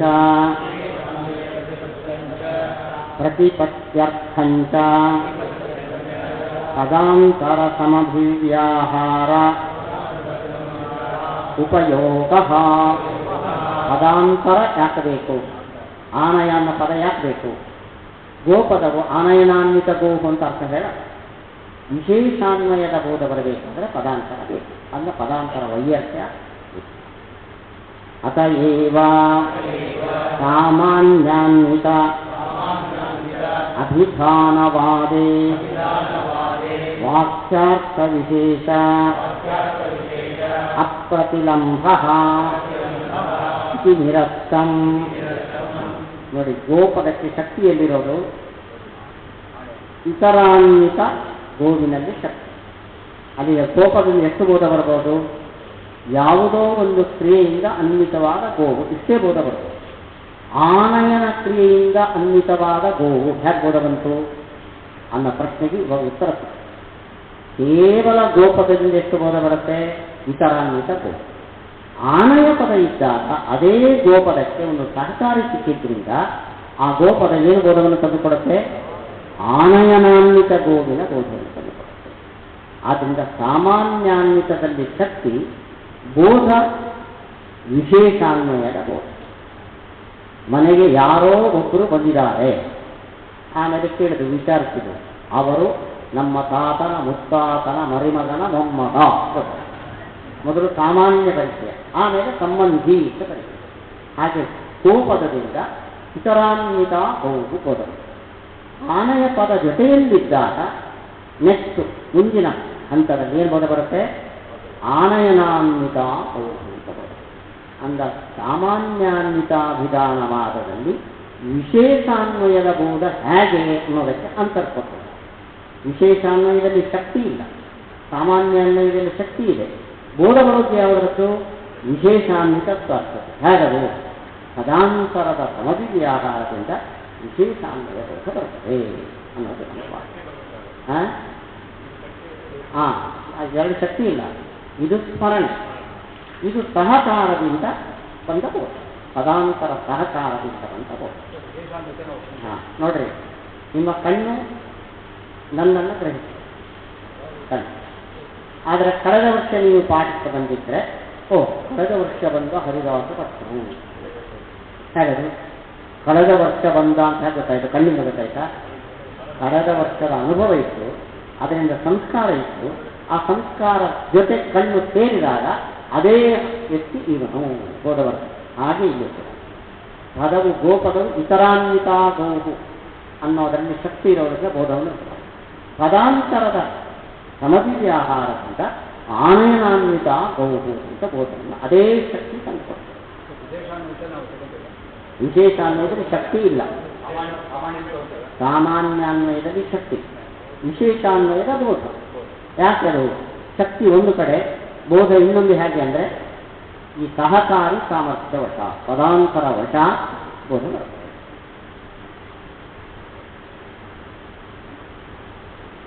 ಏತಿ ವಿಶೇಷಾನ್ವಿತಾಭಿಧಾನಂ ಆಚಕ್ಷತೆ ತೈರಪಿ ಪ್ರತಿಯೋಗಿನಾಂ ತದನ್ಮಯಾನಾಂಚ ಆನಂತ್ಯಾತ್ ಸಂಗತಿಗ್ರಹಣೆ ಏವ ಪುರುಷಾಯುಷ ಪರ್ಯವಸಾನ ಭಯಾತ್ ಸಾಮಾನ್ಯೋಪಾಧೌ ಶಕ್ತಿಗ್ರಹಣಂ ಅಂಗೀಕರಣೀಯಂ.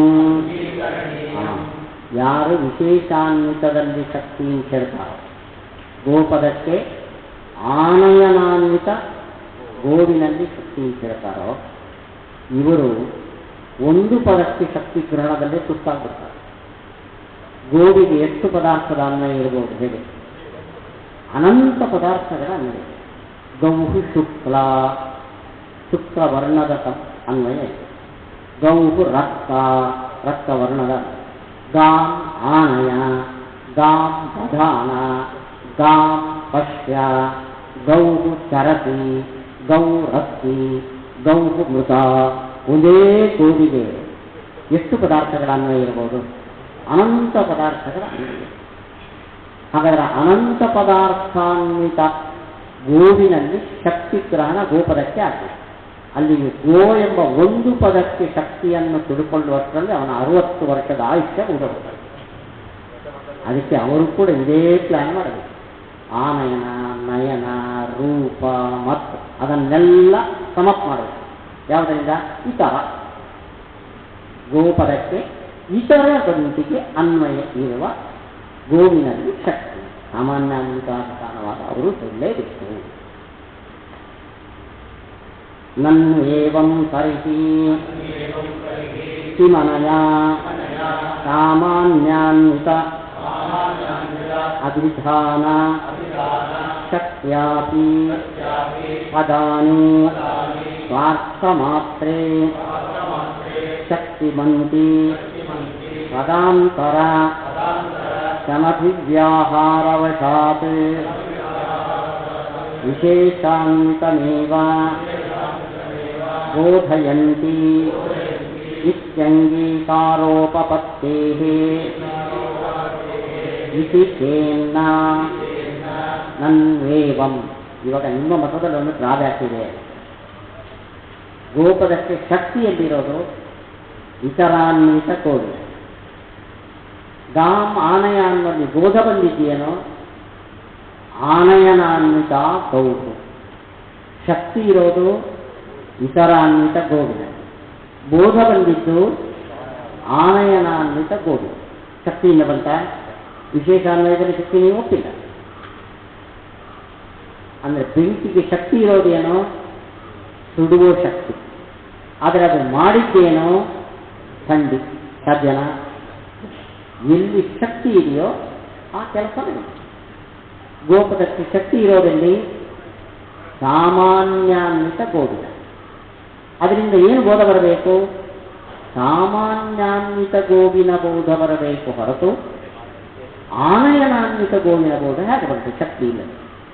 ಅದಕ್ಕೆ ನೀವು ಅಂತರ ಕೊಟ್ಟರೆ ಅದು ಆನಯ ಅನ್ನೋ ಪದದ ಜೊತೆ ಸೇರಿರೋದ್ರಿಂದ ಆ ಬೋಧವನ್ನು ಪಡ್ಕೊಳ್ತದೆ. ಶಕ್ತಿ ಇರೋದು ಒಂದು ಕಡೆ, ಬೋಧ ಬಂದಿದ್ದು ಮತ್ತೊಂದು. ಯಾಕೆ ಅಂದರೆ ಸಹಕಾರಿ ಅದಕ್ಕೆ ಕಾರಣ. ಹೀಗೆ ಒಪ್ಪಿದರೆ ನೀವು ಇತರಾನ್ವಿತೆ ಶಕ್ತಿ ಅಂತ ಹೇಳಿದ್ದೇ ಬರ್ತಾರೆ. ನೈಯಾಯಿಕರು ಆಗ್ತದೆ. ನೈಯಾಯಿಕರು ಗೋಪದಕ್ಕೆ ಎಲ್ಲಿ ಶಕ್ತಿ ಹೋಗ್ತಾರೆ? ಬರೇ ಗೋವಿನಲ್ಲಿ ಅನ್ವಯ ಸರೋದೇ. ಆಯ್ತಾ? ಅವ್ರ ಥರ ನೀವು ಗೋಪದಕ್ಕೆ ಶಕ್ತಿಯಲ್ಲಿ ಗೋವು ಶಾಬ್ದಬೋಧ ಏನು ಬರುತ್ತೆ? ಆನಯನಾನ್ವಿತ ಗೋವಿನ ಬೋಧ ಬರ್ತದೆ. ಅಲ್ಲ, ಶಕ್ತಿ ಇರೋದು ಗೋವಿನಲ್ಲಿ, ಬೋಧ ಬಂದಿದ್ದ ಆನಯನಾನ್ವಿತ ಗೋವಿದ್ದೆ ಹೇಗೆ? ಪದಾಂತರ ಸಮವ್ಯಾಹಾರ ಹೇಳ್ಬೋದಲ್ಲ. ಅಲ್ಲಿಗೆ ಅನ್ವಿತಾಭಿಧಾನ ವಾದನೆ ಬಿಟ್ಟೈತು.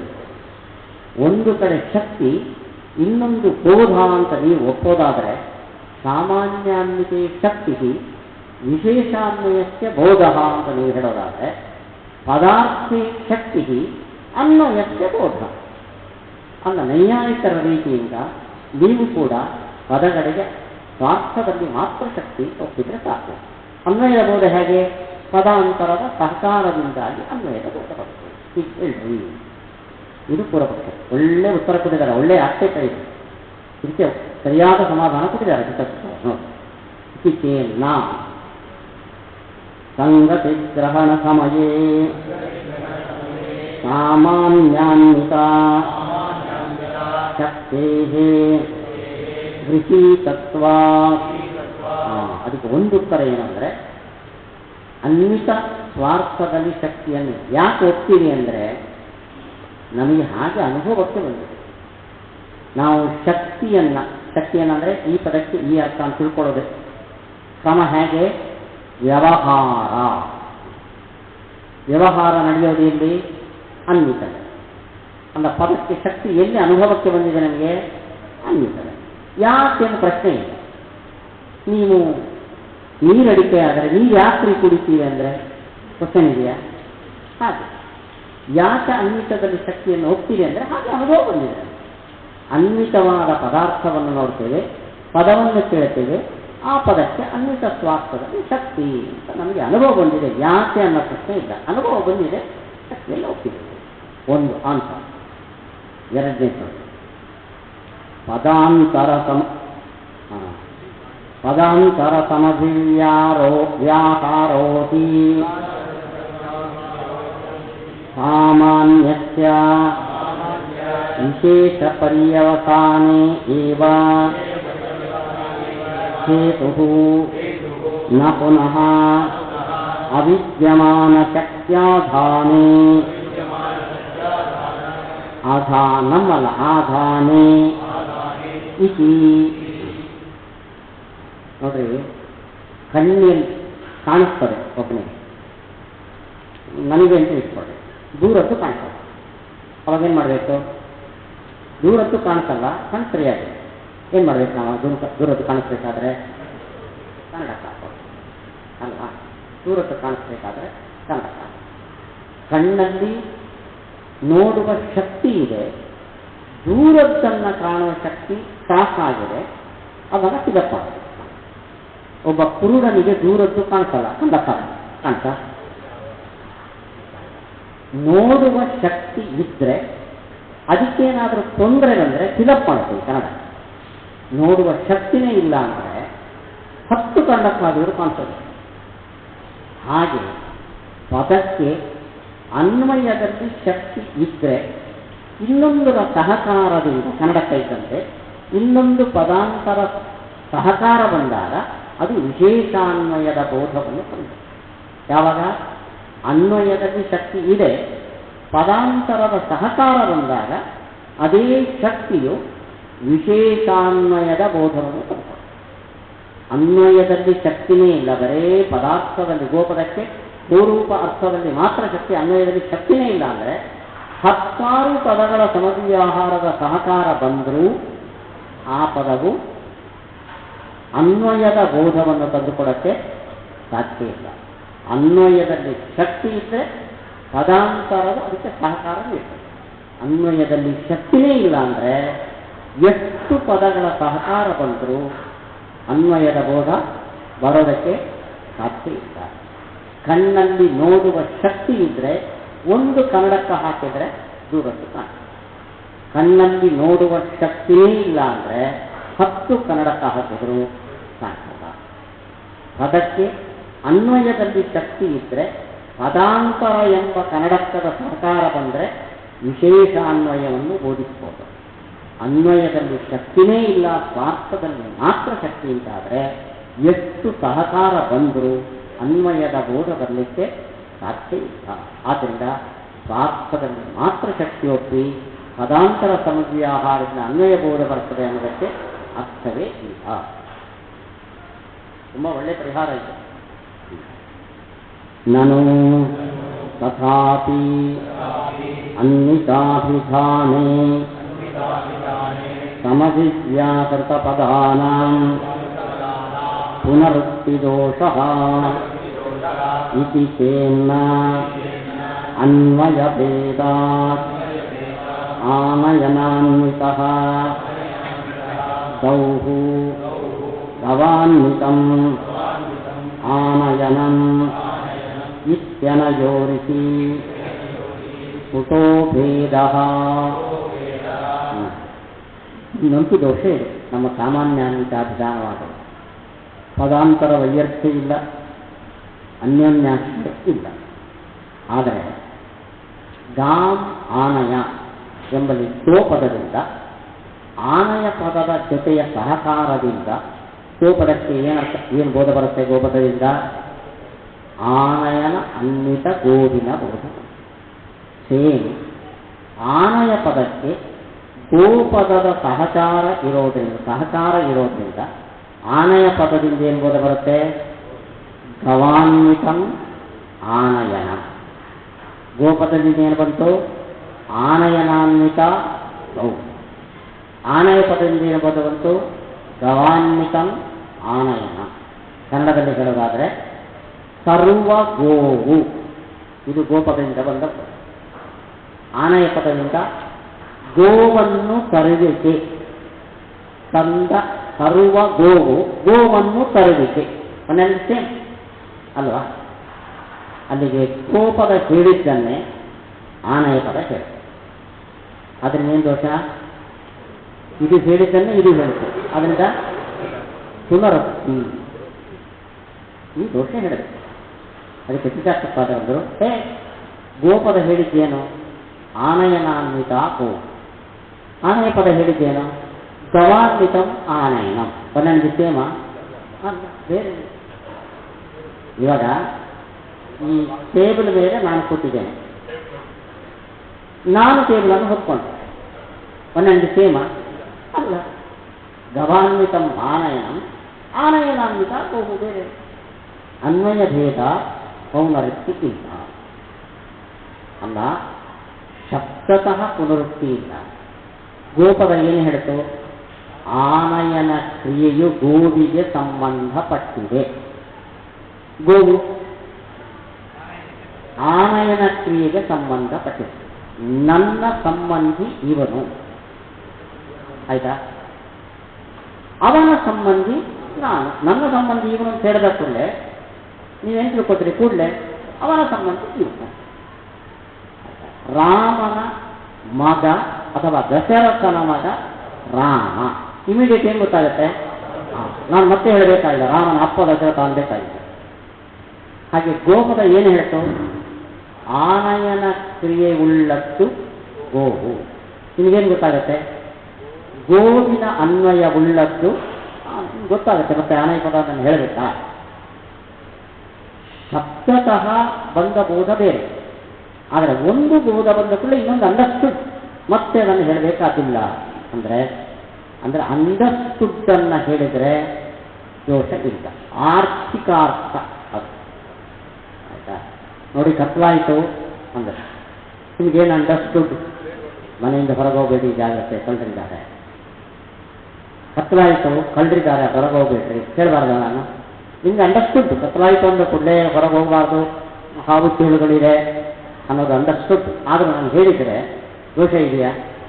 ಯಾವುದು ನನ್ನ ಮಾತಿನಿಂದ ನಿಮಗೆ ಸೆಕೆಂಡ್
ಗವಾನ್ವಿತ ಗೋಪತದಿಂದ ಆನಯನಾನ್ವಿತ ಗೌಹು ಅಂತ ತಿಳಿಯಿತು. ಇದು ಶಬ್ದದಿಂದ ತಿಳಿದ ಅರ್ಥ. ಇದರಿಂದ ಅಂಡರ್ಸ್ಟುಡ್ ಏನು? ಗವ ನೋಡಿ, ಆನಯನಾನ್ವಿತ ಗೌಹು ಗೋಪತದಿಂದ ತಿಳಿಯಿತು. ಇದರಿಂದ ಅಂಡರ್ಸ್ಟುಡ್ ಏನು? ಗವಾನ್ವಿತಂ ಆನಯನ. ಇದು ಅಂಡರ್ಸ್ಟುಡ್. ಯಾವುದು ಅರ್ಥದಿಂದ ಲಭ್ಯವಾದ ಅರ್ಥನೋ ಅದು ಶಬ್ದದ ಅರ್ಥ ಅಲ್ಲ. ಅರ್ಥಾದರ್ಥ ನ ಸ ಚೋದನಾರ್ಥ. ಇದೊಂದು ರೂಲ್. ಅರ್ಥದಿಂದ ಬಂದ ಅರ್ಥ ಅದು ಶಬ್ದದ ಅರ್ಥ ಅಲ್ಲ. ಕಳ್ತನ ಮಾಡಿದರೆ ಶೇಮು ಅಂತ ನಾನು ಹೇಳಿದೆ. ಅಂದರೆ ನಾನು ಕಳ್ಳ ಅಂತ ಅರ್ಥನ? ನಾನು ಹಾಗೆ ಹೇಳಿದನ? ಅರ್ಥದಿಂದ ತಿಳಿಯುವ ಅರ್ಥ ಅದು ಶಬ್ದದ ಅರ್ಥ ಆಗಬೇಕು ಅಂತಿಲ್ಲ. ಆದ್ದರಿಂದ ಪೌನರುಕ್ತ್ಯ ಇಲ್ಲ. ಆನಯನಾನ್ವಿತೋ ಗೌಹು ಗವಾನ್ವಿತಂ ಆನಯನಂ ಇತ್ಯನಯೋರ್ಹಿ ಸ್ಫುಟೋ ಭೇದಃ ಆರ್ಥಿಕೀತು ಪುನರುಕ್ತಿಃ ಅದೂಷಣಂ ಯಶ್ಚ ಅರ್ಥಾದರ್ಥಃ ನ ಸ ಚೋದನಾರ್ಥಃ ಇತಿ ನ್ಯಾಯಾತ್, ಇದು ಮೀಮಾಂಸಕರ ನ್ಯಾಯ. ಅರ್ಥದಿಂದ ಲಭ್ಯವಾದ ಅರ್ಥ ಅಂದರೆ ಅಂಡರ್ಸ್ಟುಡ್, ಅದು ಶಬ್ದದ ಅರ್ಥ ಅಲ್ಲ, ಶಬ್ದ ಅದಕ್ಕೆ ರೆಸ್ಪಾನ್ಸಿಬಲ್ ಅಲ್ಲ. ವಿಶೇಷ ಪ್ರತಿಪತ್ತಿ ಅಂಗತಯ ಉಪಯೋಗಾಚ್ಚ ಏವಂ ಸ್ವಮತೇನ ಪರಿಹಾರಂ ಅಭಿಧಾಯ ಏತು ಪ್ರತ್ಯಸ್ತಮಿತ ವರ್ಣಪದವಿಭಾಗಂ ವಾಕ್ಯಮೇವ ಸ್ಫೋಟಾಖ್ಯಂ ವಾಕ್ಯಾರ್ಥಪ್ರತಿಪಾದಕಂ ಇತ್ಯಾಹುಃ ತನ್ಮತಂ ನಿರಾಕರೋತಿ ಗೌರವಮಿತಿ ಗೌರವಂ ಕಲ್ಪನೇನ್ಯಥಾ ಅನ್ಯಥಾ ಕಲ್ಪನೆ ಅಂದರೆ ಅರ್ಥ ನಿರವಯವಂ ವಾಕ್ಯಂ ವಾಕ್ಯಾರ್ಥಸ್ಯ ಬೋಧಕಂ ಇತಿ ಕಲ್ಪನೆ ಗೌರವಂ ಸ್ಯಾತ್. ಇದುವರೆಗೆ ಶಬ್ದದಿಂದ ಶಾಬ್ದಬೋಧ ಬರುವ ಪ್ರಕ್ರಿಯೆ ನಮ್ಮ ಮತದಲ್ಲಿ ಹೇಗೆ, ಮೀಮಾಂಸಕರು ಏನು ಹೇಳ್ತಾರೆ ಅದು ಯಾಕೆ ಸರಿಯಲ್ಲ, ನೈಯಾಯಿಕರು ಏನು ಹೇಳ್ತಾರೆ ಅದು ಯಾಕೆ ಸರಿಯಲ್ಲ ಅನ್ನೋದನ್ನು ತೋರಿಸಿ ಅನ್ವಿತಾಭಿಧಾನವಾದವನ್ನು ಸಮರ್ಥನೆ ಮಾಡಿದರು ಆಚಾರ್ಯ. ಅಂದರೆ 3 ಸಿದ್ಧಾಂತ ಇದೆ ಇಲ್ಲಿ. ಗೌರಿ ಎಂಬ ಪದಕ್ಕೆ ಗೋ ಎಂಬ ಪ್ರಾಣಿಯಷ್ಟೇ ಅರ್ಥ. ಯಾರ ಸಿದ್ಧಾಂತ ಇದು? ನೈಯಾಯಿಕರ ಸಿದ್ಧಾಂತ. ಗೌಹು ಎಂಬ ಪದಕ್ಕೆ ಆನಯನಾನ್ವಿತ ಗೋವಿನಲ್ಲಿ ಶಕ್ತಿ.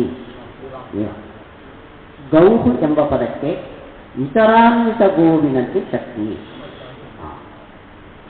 ವ್ಯಕ್ತಿಯಲ್ಲಿ ಶಕ್ತಿ ನೈಯಾಯಿಕರು, ವಿಶೇಷಾನ್ವಿತದಲ್ಲಿ ಶಕ್ತಿ ಮೀಮಾಂಸಕರು, ಯೋಗ್ಯೇತರಾನ್ವಿತ ಸ್ವಾರ್ಥದಲ್ಲಿ ಶಕ್ತಿ ನಮ್ಮ.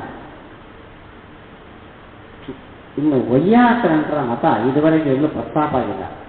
ವೈಯಾಕರಣರು ಪ್ರಮೇಯಕ್ಕೆ ಕೈ ಹಾಕಿದ್ದಿಲ್ಲ, ಅವರು ಶಬ್ದ ಪ್ರಕ್ರಿಯೆಗೆ ಸಂಬಂಧಪಟ್ಟ ವಿಚಾರ ಮಾಡುವರು. ಈ ಶಬ್ದ ಹೇಗಾಯಿತು, ಈ ಶಬ್ದ ಹೇಗಾಯಿತು. ಇಲ್ಲೊಂದು ಕಡೆ ಪ್ರಮೇಯಕ್ಕೆ ಕೈ ಹಾಕಿದ್ದಾರೆ. ಶಬ್ದದಿಂದ ಅಥವಾ ವಾಕ್ಯದಿಂದ ಶಾಬ್ದಬೋಧ ಬರುವುದು ಹೇಗೆ ಅಂದರೆ ಸ್ಫೋಟ ಅಂತ ಒಂದು ಪದಾರ್ಥ ಇದೆ. ನೀವು ಆಡೋದು ಶಬ್ದ, ಗಾಮ್ ಆನಯ, ಈ 2 ಶಬ್ದಗಳಿಂದ ಸ್ಫೋಟ ಎಂಬ ಒಂದು ಅವ್ಯಕ್ತವಾದ ತತ್ವ ವ್ಯಕ್ತವಾಗಿ ಅದು ಟೋಟಲ್ ವಾಕ್ಯಾರ್ಥವನ್ನು ಹೇಳುತ್ತದೆ. ಇದು ಅವರ ಸಿದ್ಧಾಂತ. 2 ಸ್ಫೋಟವನ್ನು ಹೋಗ್ತಾರೆ. ಸ್ಫೋಟ ಅನ್ನೋದು ಬ್ರಹ್ಮನ ತರ, ಬ್ರಹ್ಮ ಅಂದರು, ಸ್ಫೋಟ ಅಂದರು ಅವರ ಸಿದ್ಧಾಂತದಲ್ಲಿ ಬ್ರಹ್ಮನ ಸ್ಥಾನ ಸ್ಫೋಟ. ಅದು ನಿರವಯವವಾದ ಒಂದು ತತ್ವ, ಶಬ್ದ ತತ್ವ ಅಂತ. ಗಾಮ್ ಎಂಬ ಪದವನ್ನು ಹೇಳಿದಾಗ ಅದು ಸ್ವಲ್ಪ ವ್ಯಕ್ತ ಆಯಿತು, ಆನಯ ಅಂದಾಗ ಅದು ಪೂರ್ಣ ವ್ಯಕ್ತ ಆಯಿತು. ಹಸುವನ್ನು ತಾ ಅನ್ನೋ ಅರ್ಥವನ್ನು ಹೇಳಿದ್ದು ಯಾವುದು? ಅಸ್ಫೋಟ. ಯಾಕೆ ಗಾಮ್ ಅನ್ನೋ ಪದವನ್ನು ಹೇಳಿ ಆನಯ ಅನ್ನೋ ಪದವನ್ನು ಹೇಳಿದಾಗ ಗಾಮ್ ಅನ್ನೋ ಪದ ನಾಶ ಆಯಿತು. ಆನಯ ಅನ್ನೋ ಯಾ ಹೇಳುವಾಗ ಆ ನಾಶ ಆಯಿತು. ಇಲ್ಲಿ ಶಾಬ್ದಬೋಧ ಬರುವಷ್ಟೊತ್ತಿಗೆ 2 ಪದಗಳು ಇಲ್ಲ. ಪದವು ಶಾಬ್ದಬೋಧವನ್ನು ಉಂಟು ಮಾಡೋದು ಹೇಗೆ? ಪದವೇ ಇಲ್ಲ, ಕ್ಷಣಿಕ ಪದಗಳು. ಈ ಸಮಸ್ಯೆಗೋಸ್ಕರ ವೈಯಾಕರಣರು ಏನೋಗ್ತಾರೆ ಅಂದರೆ ಗಾಮ್ ಎಂಬ ಪದದಿಂದ ಒಂದು ಸ್ಫೋಟ ತತ್ವ ಆಯಿತು, ಆನಯ ಪದದಿಂದ ಅದು ವಿಷದಾಯಿತು, ಪದಗಳು ನಾಶ ಆದ್ರೆ ಆ ಸ್ಫೋಟ ನಿತ್ಯ, ಅದು ಅರ್ಥವನ್ನು ತಿಳಿಸಿಕೊಡ್ತದೆ. ಇದು ಅವರ ಸಿದ್ಧಾಂತ. ಏವಂತ ಸ್ಫೋಟವು ವಾಕ್ಯಾರ್ಥ ಬೋಧಕ. ಯಾರ ಸಿದ್ಧಾಂತ? ಮೀಮಾಂಸಕ ಇರೋದು ವೈಯಾಕರಣರ ಸಿದ್ಧಾಂತ. ಇದನ್ನ ಗೌರವಂ ಕಲ್ಪನೆಯಥಾ ಅಂತ ಆಚಾರ್ಯರು ನಿರಾಕರಣೆ ಮಾಡಿದ್ದಾರೆ. ಇದರ ಅರ್ಥ ಏನಂದ್ರೆ ಅನ್ಯಥಾ ಕಲ್ಪನೆ ಗೌರವ.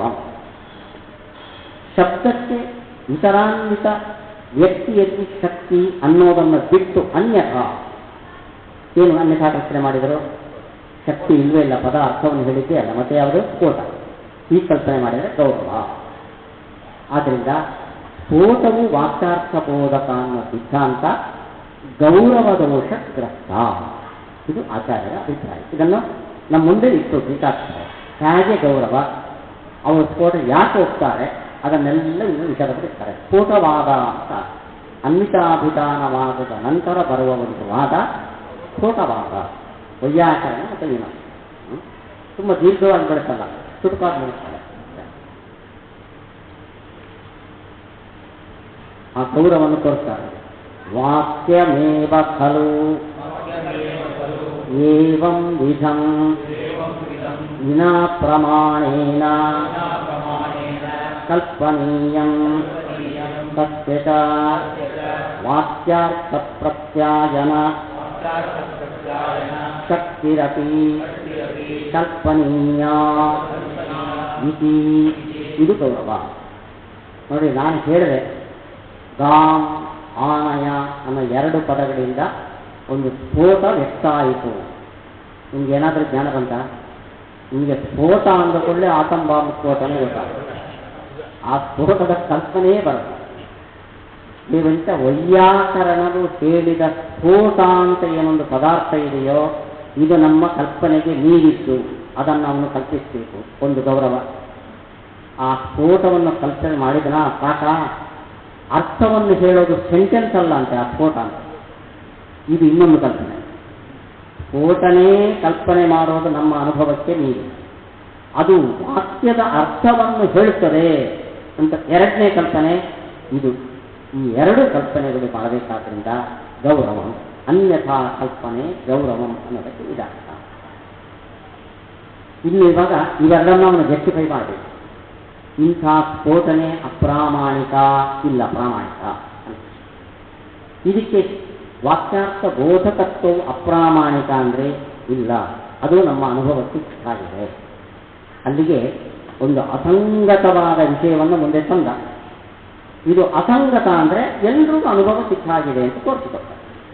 ಜೀವ ಬ್ರಹ್ಮೈಕ್ಯ, ನಾನು ಬೇರೆ ದೇವರು ಬೇರೆ ಇದ್ದಕ್ಕಿದ್ದಂಗೆ ನೀನೇ ದೇವರು ಅಂದ ಕೂಡ ಸಾಕಾಗ್ಬಿಡುತ್ತೆ. 2 ದಿವಸ ವಾದ ಮಾಡಿ ನೀನೇ ದೇವರ ಅನ್ನೋದನ್ನು ಕನ್ವಿನ್ಸ್ ಮಾಡಿ ಹೌದು ಅಂತ ಅನ್ಸುತ್ತೆ. ಹಾಗೆ ಸ್ಫೋಟ ನೋಡಿ, ಅದನ್ನು ಸಮರ್ಥನೆ ಮಾಡ್ತಾರೆ. ಅವನ ಮೇಲೆ ಗೌರವ ಹೇಳಿದರೆ ಗೌರವ ಇಲ್ಲ, ಇದನ್ನು ಒಪ್ಪೋದು ಅನಿವಾರ್ಯ. ನನು ಕಥಂ ಸ್ಫೋಟಸ್ಯ ಅಪ್ರಾಮಾಣಿಕತ್ವಂ ಪದಾರ್ಥ ವಾಕ್ಯಾರ್ಥ ಪ್ರತಿಪತ್ತಿ ಅನ್ಯಥಾನುಪಪತ್ಯ ಪದವಾಕ್ಯಸ್ಫೋಟಯೋಗೋ ಪ್ರತಿಪನ್ನತ್ವಾ. ಪದಸ್ಫೋಟ ವಾಕ್ಯಸ್ಫೋಟ ಅಂತ ಎರಡು. ಪದಗಳಿಂದ ಅರ್ಥದ ಸ್ಮರಣೆ ಬರ್ತದೆ. ನಾರಾಯಣ ಅನ್ನೋ ಪದ ಕೇಳಿದರೆ ಒಬ್ಬ ವ್ಯಕ್ತಿಯ ಸ್ಮರಣೆ ಅಂದರೆ ಇದು ಪದ. ಪದ ಅಂದ್ರೆ ಏನು? ನ ರ ಯ ನ, 4 ಅಕ್ಷರಗಳು. ಯಾವ ಅಕ್ಷರದಿಂದ ನಿಮಗೆ ಆ ವ್ಯಕ್ತಿಯ ಸ್ಮರಣೆ ಬರುತ್ತೆ? ನಾದಿಂದೋ ರಾದಿಂದೋ ಯಾವುದರಿಂದ ಬರುತ್ತೆ? ಎಲ್ಲ ಸೇರೋಕ್ಕಾಗ ಬರೋದು ಕಪ್ಪೆ ತಕ್ಕಡಿ ಅಲ್ಲಿ ಹಾಕಿದೆ. ನಾ ಅಂದು ನಾನು ರಾ ಅನ್ನುವಾಗ ನಾ ಕಟ್ಟೋಯ್ತು, ಎಲ್ಲ ಸೇರೋದೇ ಇಲ್ಲ. ಅಲ್ಲಿಗೆ ಶಬ್ದವು ಅರ್ಥದ ಸ್ಮರಣೆ ತಂದು ಕೊಡೋಕ್ಕೆ ಸಾಧ್ಯ ಇಲ್ಲ. ಶಬ್ದ ಅಂದರೆ ವರ್ಣಗಳ ಸಮೂಹ. ವರ್ಣಗಳು ಕ್ಷಣಿಕ ಅಂದಮೇಲೆ ಅದ್ರ ಜೊತೆ ಕೂಡೋದೇ ಇಲ್ಲ. ಅದು ಅರ್ಥದ ಸ್ಮರಣೆ ತಂದುಕೊಡೋದು ಹೇಗೆ? ಅದಕ್ಕೋಸ್ಕರ ನಾ ಅನ್ನೋ ಪದದಿಂದ ಸ್ಫೋಟ ಸ್ವಲ್ಪ ಕಾಣುತ್ತೆ. ರಾ ಅಂದಾಗ ಏನು ಜಾಸ್ತಿ ಕಾಣುತ್ತೆ. ಯಾ ನಾ ಅಂದಾಗ ಪೂರ ಕಾಣುತ್ತೆ. ಅದು ಅರ್ಥವನ್ನು ಸಿಗ್ತದೆ. ಅಲ್ಲಿಗೆ ಪದಸ್ಫೋಟ ಒಪ್ಪಬೇಕಾಯಿತು. ನಾರಾಯಣ ವೈಕುಂಠಲೋಕೆ ಲಕ್ಷ್ಮ್ಯಾ ಸಹ ಶೇಷಕಲ್ಪೆ ಶೇಷೆ ಅಂತ ಇಷ್ಟು ಉದ್ದ ಸೆಂಟೆನ್ಸ್. ಇಲ್ಲಿ ಒಟ್ಟು ಒಂದು ವಾಕ್ಯಾರ್ಥ ಬೋಧ ಬರ್ತದೆ. ನಿಮಗೆ ಒಂದು ಏನೋ ಒಂದು ಕಲ್ಪನೆ ಬರುತ್ತೆ.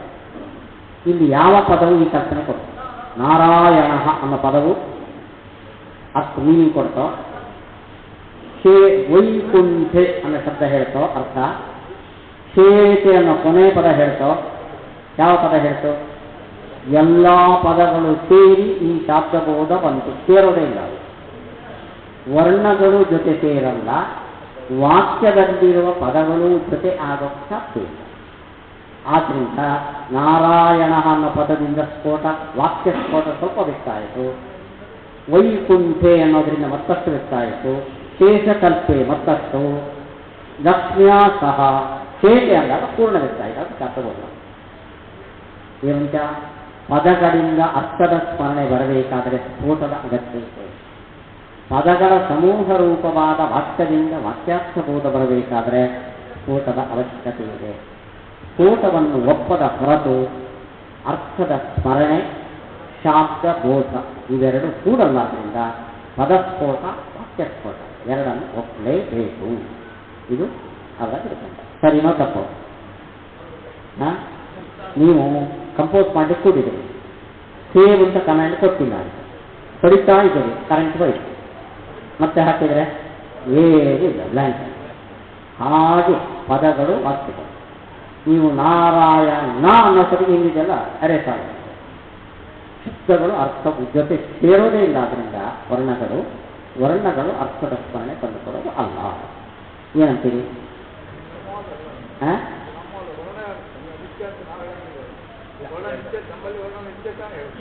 ಹೌದು, ವರ್ಣಗಳು ನಿತ್ಯ. ವರ್ಣ ಇದ್ದ ಕೂಡಲೇ ನಿಮಗೆ ಅರ್ಥ ಜ್ಞಾನ ಬರುತ್ತಾ? ವರ್ಣ ಇದೆ, ಎಲ್ಲ ವರ್ಣಗಳು, ಎಲ್ಲ ಪದಗಳು ಇದೆ. ನಿಮಗೆ ಅರ್ಥ ಜ್ಞಾನದಿಂದ ಬರ್ತಾ ಇದೆಯಾ? ಏನಾಗಬೇಕು? ಕೇಳಿಸ್ಬೇಕು. ವರ್ಣ ಜ್ಞಾನ. ನಾ ಎಂಬ ಜ್ಞಾನ ಬಂತು. ರಾ ಎಂಬ ಜ್ಞಾನ ಬಂದಾಗ ಮೊದಲನೇ ಜ್ಞಾನ ತಪ್ಪು. ನಾ ಅಂದಾಗ ಹಿಂದಿನ ಯಾವ ವರ್ಣಗಳ ಜ್ಞಾನವೂ ಇಲ್ಲ. ನಿಮಗೆ ಹೇಗೆ ಅರ್ಥದ ಸ್ಮರಣೆ ಬರೋದು? ವರ್ಣಗಳು ಕ್ಷಣಿಕ ಅನ್ನೋ ವಾದದಲ್ಲಿ ವರ್ಣಗಳೇ ಜೊತೆ ಸೇರ ಇಲ್ಲ. ವರ್ಣಗಳು ಕ್ಷಣಿಕ ಅಲ್ಲ, ನಿತ್ಯ ಅಂತ ನಮ್ಮ ಸಿದ್ಧಾಂತ ಒಪ್ಪಿದ್ರು. ವರ್ಣಗಳು ನಿತ್ಯ ಆದರೂ ಅವುಗಳ ಜ್ಞಾನ ಕ್ಷಣಿಕ. ಅವತ್ತು ವರ್ಣಗಳು ಒಂದ್ಸರ್ತಿ ಕೇಳಿಸಲೇ ಇಲ್ಲ ನಿಮಗೆ ಅಂದರೆ ಅರ್ಥದ ಸ್ಮರಣೆ ಬರೋದು ಹೇಗೆ? ನಾವು ಯೋಚನೆ ಮಾಡಲಿಲ್ಲ, ನಮಗೆ ಅಭ್ಯಾಸ ಆಗೋದು. ನಾರಾಯಣ ಅಂದಕೊಂಡೆ ಪದದ ಅರ್ಥದ ಸ್ಮರಣೆ ಬರ್ತದೆ. ಹೇಗೆ ಬಂತು ಆನ್ಸರ್ ಮಾಡಿ. ಅವತ್ತು ಏನು ಸಂಸ್ಕಾರ? ಸಂಸ್ಕಾರ ಅಂದ್ರೆ ಏನು? ಅಲ್ಲ, ಹೇಳಿದ್ದೇನೆ ನಾರಾಯಣ ಅಂತ ಹೇಳಿದ್ದೇನೆ. ಅವತ್ತು ವರ್ಣಗಳ ಸ್ಮರಣೆ ಬಂತು ಅಲ್ವಾ? ಕೊನೆ ನಾ ಅಂದಾಗ ಅನುಭವ ಹೋಯ್ತು, ಅವತ್ತು ವರ್ಣಗಳ ಸ್ಮರಣೆ ಬಂತು ಅಲ್ವಾ? ಇದು ನಿಮ್ಮ ವಾದ. ಅವತ್ತು ವರ್ಣಗಳ ಸ್ಮರಣೆ ಅಂದರೆ ನೋಡಿ, ಒಂದು ಧಾನ್ಯದ ರಾಶಿ ಇದೆ. ನೀವು ನೋಡಿದ್ರೆ ಅಟ್ ಎ ಟೈಮ್ ನೋಡಿದ್ರೆ ನಿಮಗೆ ಅನೇಕ ಧಾನ್ಯಗಳ ಜ್ಞಾನ ಬರ್ತದೆ. ಇದಾದ್ಮೇಲೆ ಇದು ಕ್ರಮಜ್ಞಾನ ಇದೆಯಾ? ನಾರಾಯಣ ಅಂದೆ, ನಾ ಅಂದ ಮೇಲೆ 10 ವರ್ಣಗಳ ಸ್ಮರಣೆ ಬಂತು. ಅಂದರೆ ಒಂದು ಗೊಪ್ಪೆ ವರ್ಣಗಳದ್ದು ಒಂದು ರಾಶಿಯ ಸ್ಮರಣೆ ಬಂತು. ನಾ ಆದಮೇಲೆ ರಾ, ರಾ ಆದ್ಮೇಲೆ ಯಾ, ಆದ್ಮೇಲೆ ಕ್ರಮದ ಜ್ಞಾನ ಇದೆ ನಿಮಗೆ. ಅವತ್ತು ವರ್ಣಗಳ ಗುಂಪಿನ ಸ್ಮರಣೆ ಹೊರತು ಇದಾದ್ಮೇಲೆ ಇದು ಅನ್ನೋ ಸ್ಮರಣೆ. ಅವತ್ತು ವರ್ಣಗಳ ಸ್ಮರಣೆ ಗುಂಪಲ್ಲಿ ಬಂದರೆ ಕ್ರಮದ ಜ್ಞಾನ ಇಲ್ಲ. ವರ್ಣಗಳಲ್ಲಿ ಕ್ರಮದ ಜ್ಞಾನ ಇಲ್ಲ ಅಂದರೆ ವರ್ಣಗಳ ಪಪ್ಪೆ ಜ್ಞಾನ ಬಂತು. ಇದರಿಂದ ಅರ್ಥ ಸ್ಮರಣೆ ಬರೋದು ಹೇಗೆ? ರಸ, ಸಾರ ಎರಡೂ ಪದಗಳಲ್ಲಿರುವ ವರ್ಣ ಸೇಮ್, ಆದರೆ ಹಿಂದೆ ಮುಂದಾಗಿ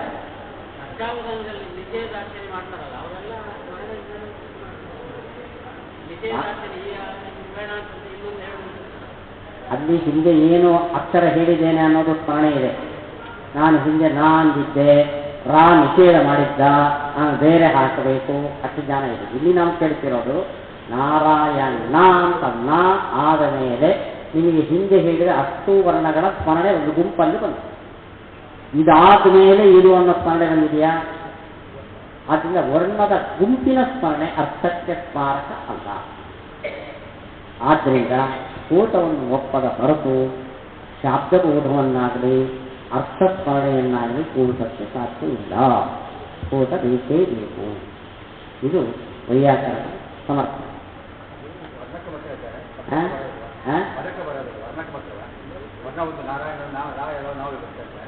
ಪದ ಪದ ನಾರಾಯಣ ವೈಕುಂಠ ಇದೆ, ವೈಕುಂಠ ಎಲ್ಲ ನಾರಾಯಣ ಹೋಗ್ಬಿಡ್ತು. ಅದೇ ವರ್ಣದ ಸ್ಥಿತಿ ಪದಕ್ಕೆ ಅಂದ್ರೆ ವಾಕ್ಯಸ್ಫೋಟನೂ ಬೇಕು, ವರ್ಣಸ್ಫೋಟ ಪದಸ್ಫೋಟನೂ. ಈ ಸಮಸ್ಯೆಯ ಪರಿಹಾರಕ್ಕೆ ವೈಯಾಕರಣದ ಪಟ್ಟ ಉತ್ತರ. ಯದಿ ಅದು ಸಮರ್ಥನೆ ಮಾಡ್ತಾರೆ. ನ ಪದಾತಿರಿಕ್ತಂ ನ ಪದಾತಿರಿಕ್ತಂ ವಾಕ್ಯಂ ಪದಕ್ಕಿಂತ ಅತಿರಿಕ್ತವಾದ ವಾಕ್ಯ ಇಲ್ಲ ಅಂತಾದಲ್ಲಿ ಪದಂಚ ನ ವರ್ಣಾತಿರಿಕ್ತಂ ಸದಾ ಅರ್ಥಪ್ರತ್ಯಯ ಏವ ನ ಸ್ಯಾತ್. ಹಾಗೆ ತೋರಿಸ್ತಾನೆ ನೋಡಿ. ವರ್ಣಾಹಿ ನ ಪ್ರತ್ಯೇಕಂ ಅರ್ಥಪ್ರತ್ಯಯಂ ಉಪಜನಯಂತಿ. ಅರ್ಥ ಆಯ್ತಾ? ವರ್ಣಗಳು ಪ್ರತ್ಯೇಕ ಒಂದೊಂದೇ ಅರ್ಥಜ್ಞಾನವನ್ನು ಉಂಟು ಮಾಡಲ್ಲ. ನಾ ಅಂದ ಕೊಳ್ಳೆ ನಿಮಗೆ ನಾರಾಯಣನ ಸ್ಮರಣೆ ಬರಲ್ಲ. ನ ಪ್ರತ್ಯೇಕಂ ಅರ್ಥ ಪ್ರತ್ಯಯಂ ಉಪಜನಯಂತಿ. ತಥಾ ಅನನುಭವಾತ್ ಒಂದೇ ಅಕ್ಷರವು ಅರ್ಥಜ್ಞಾನವನ್ನು ಉಂಟು ಮಾಡುತ್ತದೆ ಅನ್ನೋ ಅನುಭವ ನಮಗಿಲ್ಲ. ಶೇಷವರ್ಣ ವೈಯತ್ಯ ಪ್ರಸಂಗಾಚ್ಚ. ಕೆಲವು ಪುಸ್ತಕಗಳಲ್ಲಿ ಕ್ಲೇಶವರ್ಣ ಅಂತಿದೆ, ಅಲ್ಲ ಶೇಷವರ್ಣ. ಒಂದೇ ವರ್ಣವು ಅರ್ಥದ ಸ್ಮರಣೆಯನ್ನು ತಂದುಕೊಟ್ರೆ ಉಳಿದ ವರ್ಣಗಳು ವ್ಯರ್ಥ. ನಾ ಅನ್ನೋ ಅಕ್ಷರದಿಂದ ನಾರಾಯಣನ ಸ್ಮರಣೆ ಬಂತು ಅಂದರೆ ಯಾ ನ ರಾ ಯ ನ ಮೂರು ವರ್ಣಗಳು ಅನಗತ್ಯ. ಶೇಷ ವರ್ಣ, ಉಳಿದ ವರ್ಣಗಳು ವ್ಯರ್ಥ. ಶೇಷ ಶೇಷ. ಇನ್ನೇನು ಬೇಕು? ಅವಸ್ತು ವರ್ಣಗಳು ಸೇರಿ ಅರ್ಥದ ಸ್ಮರಣೆಯನ್ನು ತಂದುಕೊಡುತ್ತದೆ. ಸಮುದಾಯಶ್ಚ ತೇಷಾಂ ನ ಸಂಭವತಿ. ಯಾಕೆಂದ್ರೆ ಏಕವರ್ಣ ಸಮಯೇ ಅನ್ಯಸ್ಯ ಅಭಾವ. ಒಂದಿದ್ದಾಗ ಇನ್ನೊಂದು ಸಾಯ್ತು. ನಿತ್ಯತ್ವೇಪಿ. ಅದಕ್ಕೆ ವರ್ಣಗಳನ್ನು ನಿತ್ಯ ಅಂತ ಹೋಗ್ತೇವೆ, ಎಲ್ಲ ಒಂದು ಟೈಮಲ್ಲಿ ಇರ್ತವೆ ಅಂತಂದ್ರೆ ನ ತೇಷಾಂ ಪ್ರತೀತಿ ಅನುವರ್ತತೆ. ವರ್ಣಗಳು ನಿತ್ಯ, ಅದರ ಜ್ಞಾನ ಅನಿತ್ಯ. ಏವಂತ ವರ್ಣಗಳು ಅರ್ಥ ಪ್ರತೀತಿಗೆ ಕಾರಣ ಅಲ್ಲ, ವರ್ಣ ಜ್ಞಾನ. ನಾ ಅನ್ನೋ ಜ್ಞಾನ ಬಂದು ರಾ ಅನ್ನೋ ಜ್ಞಾನ ಬರುವಾಗ ನಾ ಅನ್ನೋ ಜ್ಞಾನ ಹೋಯಿತು. ಆದ್ದರಿಂದ ನಿತ್ಯ ವರ್ಣಗಳು ಅನ್ನೋ ಮತದಲ್ಲೂ ಕೂಡ ಜ್ಞಾನವು ಅನಿತ್ಯ. ಆದ್ದರಿಂದ ವರ್ಣಗಳ ಜ್ಞಾನವು ಅರ್ಥ ಪ್ರತೀತಿಗೆ ಕಾರಣ ಅಲ್ಲ. ಅಪ್ರತೀಯಮಾನಾನಾಂ ಪ್ರತ್ಯಾಯಕತ್ವೇ ಸರ್ವದಾ ಪದಾರ್ಥ ಪ್ರತೀತಿ ಪ್ರಸಂಗಃ ನಹಿ ಪ್ರತೀತ್ಯ ಅಪ್ರತೀಯಮಾನಾನಾಂ ಸರ್ವಥಾ ಅಪ್ರತೀಯಮಾನಾನಾಂಚ ಕಶ್ಚಿತ್ ವಿಶೇಷಃ. ಒಳ್ಳೆ ವಾಕ್ಯ ಇದೆ. ವರ್ಣಗಳ ನಾನ್ನ ವರ್ಣದ ಜ್ಞಾನ ಬಂತು. ನಾ ಅಂತ ಕೊನೆಯ ವರ್ಣದ ಜ್ಞಾನ ಬಂದಾಗ ಉಳಿದೆಲ್ಲ ವರ್ಣಗಳ ಜ್ಞಾನ ನಾಶ ಆಯಿತು. ಅಲ್ಲ, ಜ್ಞಾನ ಇಲ್ಲದಿದ್ದರೆ ಒಂದು ಸ್ವಲ್ಪ ಜ್ಞಾನ ಬಂದಿತ್ತಲ್ಲ. ಆದ್ದರಿಂದ ಅರ್ಥದ ಸ್ಮರಣೆ ಬರ್ತದೆ ಅಂದರೆ ಪಾಠ ಕೇಳದೇ ಇದ್ದವನಿಗೂ ಪಾಠ ಕೇಳಿ ಮರ್ತವನಿಗೂ ಯಾವ ವ್ಯತ್ಯಾಸವೂ ಇಲ್ಲ. ಇದು ಟೀಕಾಚಾರ್ಯರ ಮಾತು. ಪ್ರತೀತ್ಯ ಅಪ್ರತೀತಾನ ಸರ್ವಥಾ ಅಪ್ರತೀತಾನಾಂಚ ನ ಕಶ್ಚಿತ್ ವಿಶೇಷ. NBBS ಓದಿ ಮರ್ತವನಿಗೂ NBBSಗೆ ಓದದೇ ಇದ್ದವನಿಗೂ ಯಾವ ವ್ಯತ್ಯಾಸವೂ ಇಲ್ಲ. ವೇದಾಂತಕ್ಕೆ ಅಪ್ಪಿಗೆ ಬರಲ್ಲ. ಪಾಠ ಕೇಳಿ ಮರ್ತವನಿಗೂ ವೇದಾಂತದ ಪಾಠ ಕೇಳಿ ಮರ್ತವನಿಗೂ ಪಾಠನೇ ಕೇಳದೇ ಇದ್ದವನಿಗೂ ಯಾವ ವ್ಯತ್ಯಾಸನೂ ಇಲ್ಲ. ಹೌದಾ? ಇದೆ. ಯಾಕೆಂದರೆ ವೇದಾಂತ ಪಾಠ ಕೇಳಿದವನಿಗೆ ಪುಣ್ಯ ಸಂಚಯ ಆಗಿದೆ, ಕೇಳದೇ ಇದ್ದವನಿಗೆ ಆ ಪುಣ್ಯನೇ ಬರಲಿಲ್ಲ. ಇದೆಲ್ಲ ಬೇರೆ ಲೌಕಿಕ ವಿದ್ಯೆಗೆ ಸಂಬಂಧ.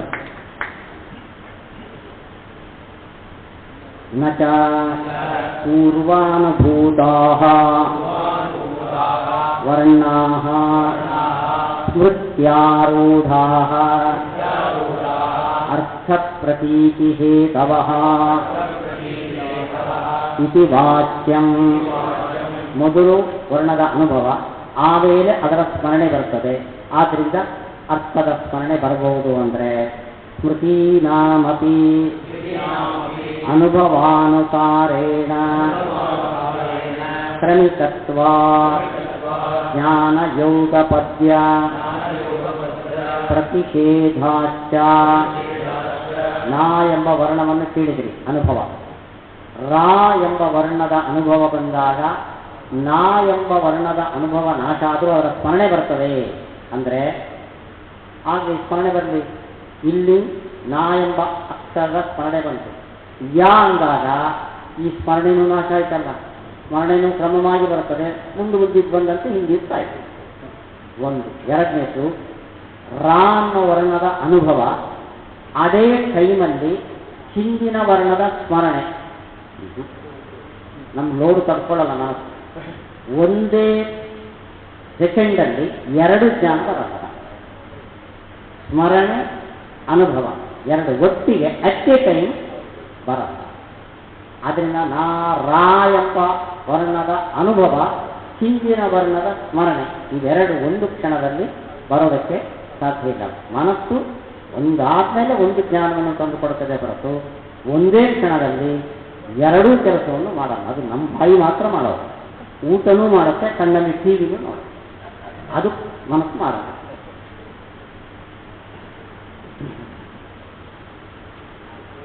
ಅಥ ಪೂರ್ವ ಸಂಸ್ಕಾರ ಇಲ್ಲಿ ನಿಲ್ಸೋಣ. 3:45 ಇತ್ತು. 4 ಗಂಟೆಗೆ ಗೋಷ್ಠಿ, ಚರ್ಚಾಗೋಷ್ಠಿ. ಇವತ್ತು ಎರಡು ವಿಷಯ ಇದೆ. ಒಂದು ಬಂಧ ಇತ್ಯುಕ್ತೇ ಬಂಧ ಮಿಥ್ಯಾತ್ವ ಅನ್ನೋದಕ್ಕೆ ಪ್ರಶ್ನೋತ್ತರದ ಕಾರ್ಯಕ್ರಮ ನಿನ್ನೆ ತರನೆ. ಆಮೇಲೆ ಇನ್ನೊಂದು ಈ ಪಂಚಾಖ್ಯಾತಿವಾದದಲ್ಲಿ ಪ್ರಾಭಾಕರರ ಅಖ್ಯಾತಿವಾದದ ಪ್ರಶ್ನೋತ್ತರ ಎರಡು ಇಲ್ಲಿ ನಡೆಯೋದಿದೆ. 4 ಗಂಟೆಗೆ ಆ ಕಾರ್ಯಕ್ರಮ ಶಿಫಾರಸರ ಅಧ್ಯಕ್ಷತೆಯಲ್ಲಿ ನಡೆಯುತ್ತದೆ. ಸಾಯಂಕಾಲದ ಸ್ಥಾನೀಯ ಆದಮೇಲೆ ಇಲ್ಲಿ ಸೇರಬೇಕು. ಆ ಗೋಷ್ಠಿ ಮುಗಿದ ಮೇಲೆ ಸಂಧ್ಯಾವಂದನೆ ಮುಗಿಸ್ಕೊಂಡು ಸಮಯ ನೋಡಿಕೊಂಡು ನಾವು ಮುಂದಿನ ಪಾಠವನ್ನು ಶುರು ಮಾಡ್ತೀವಿ.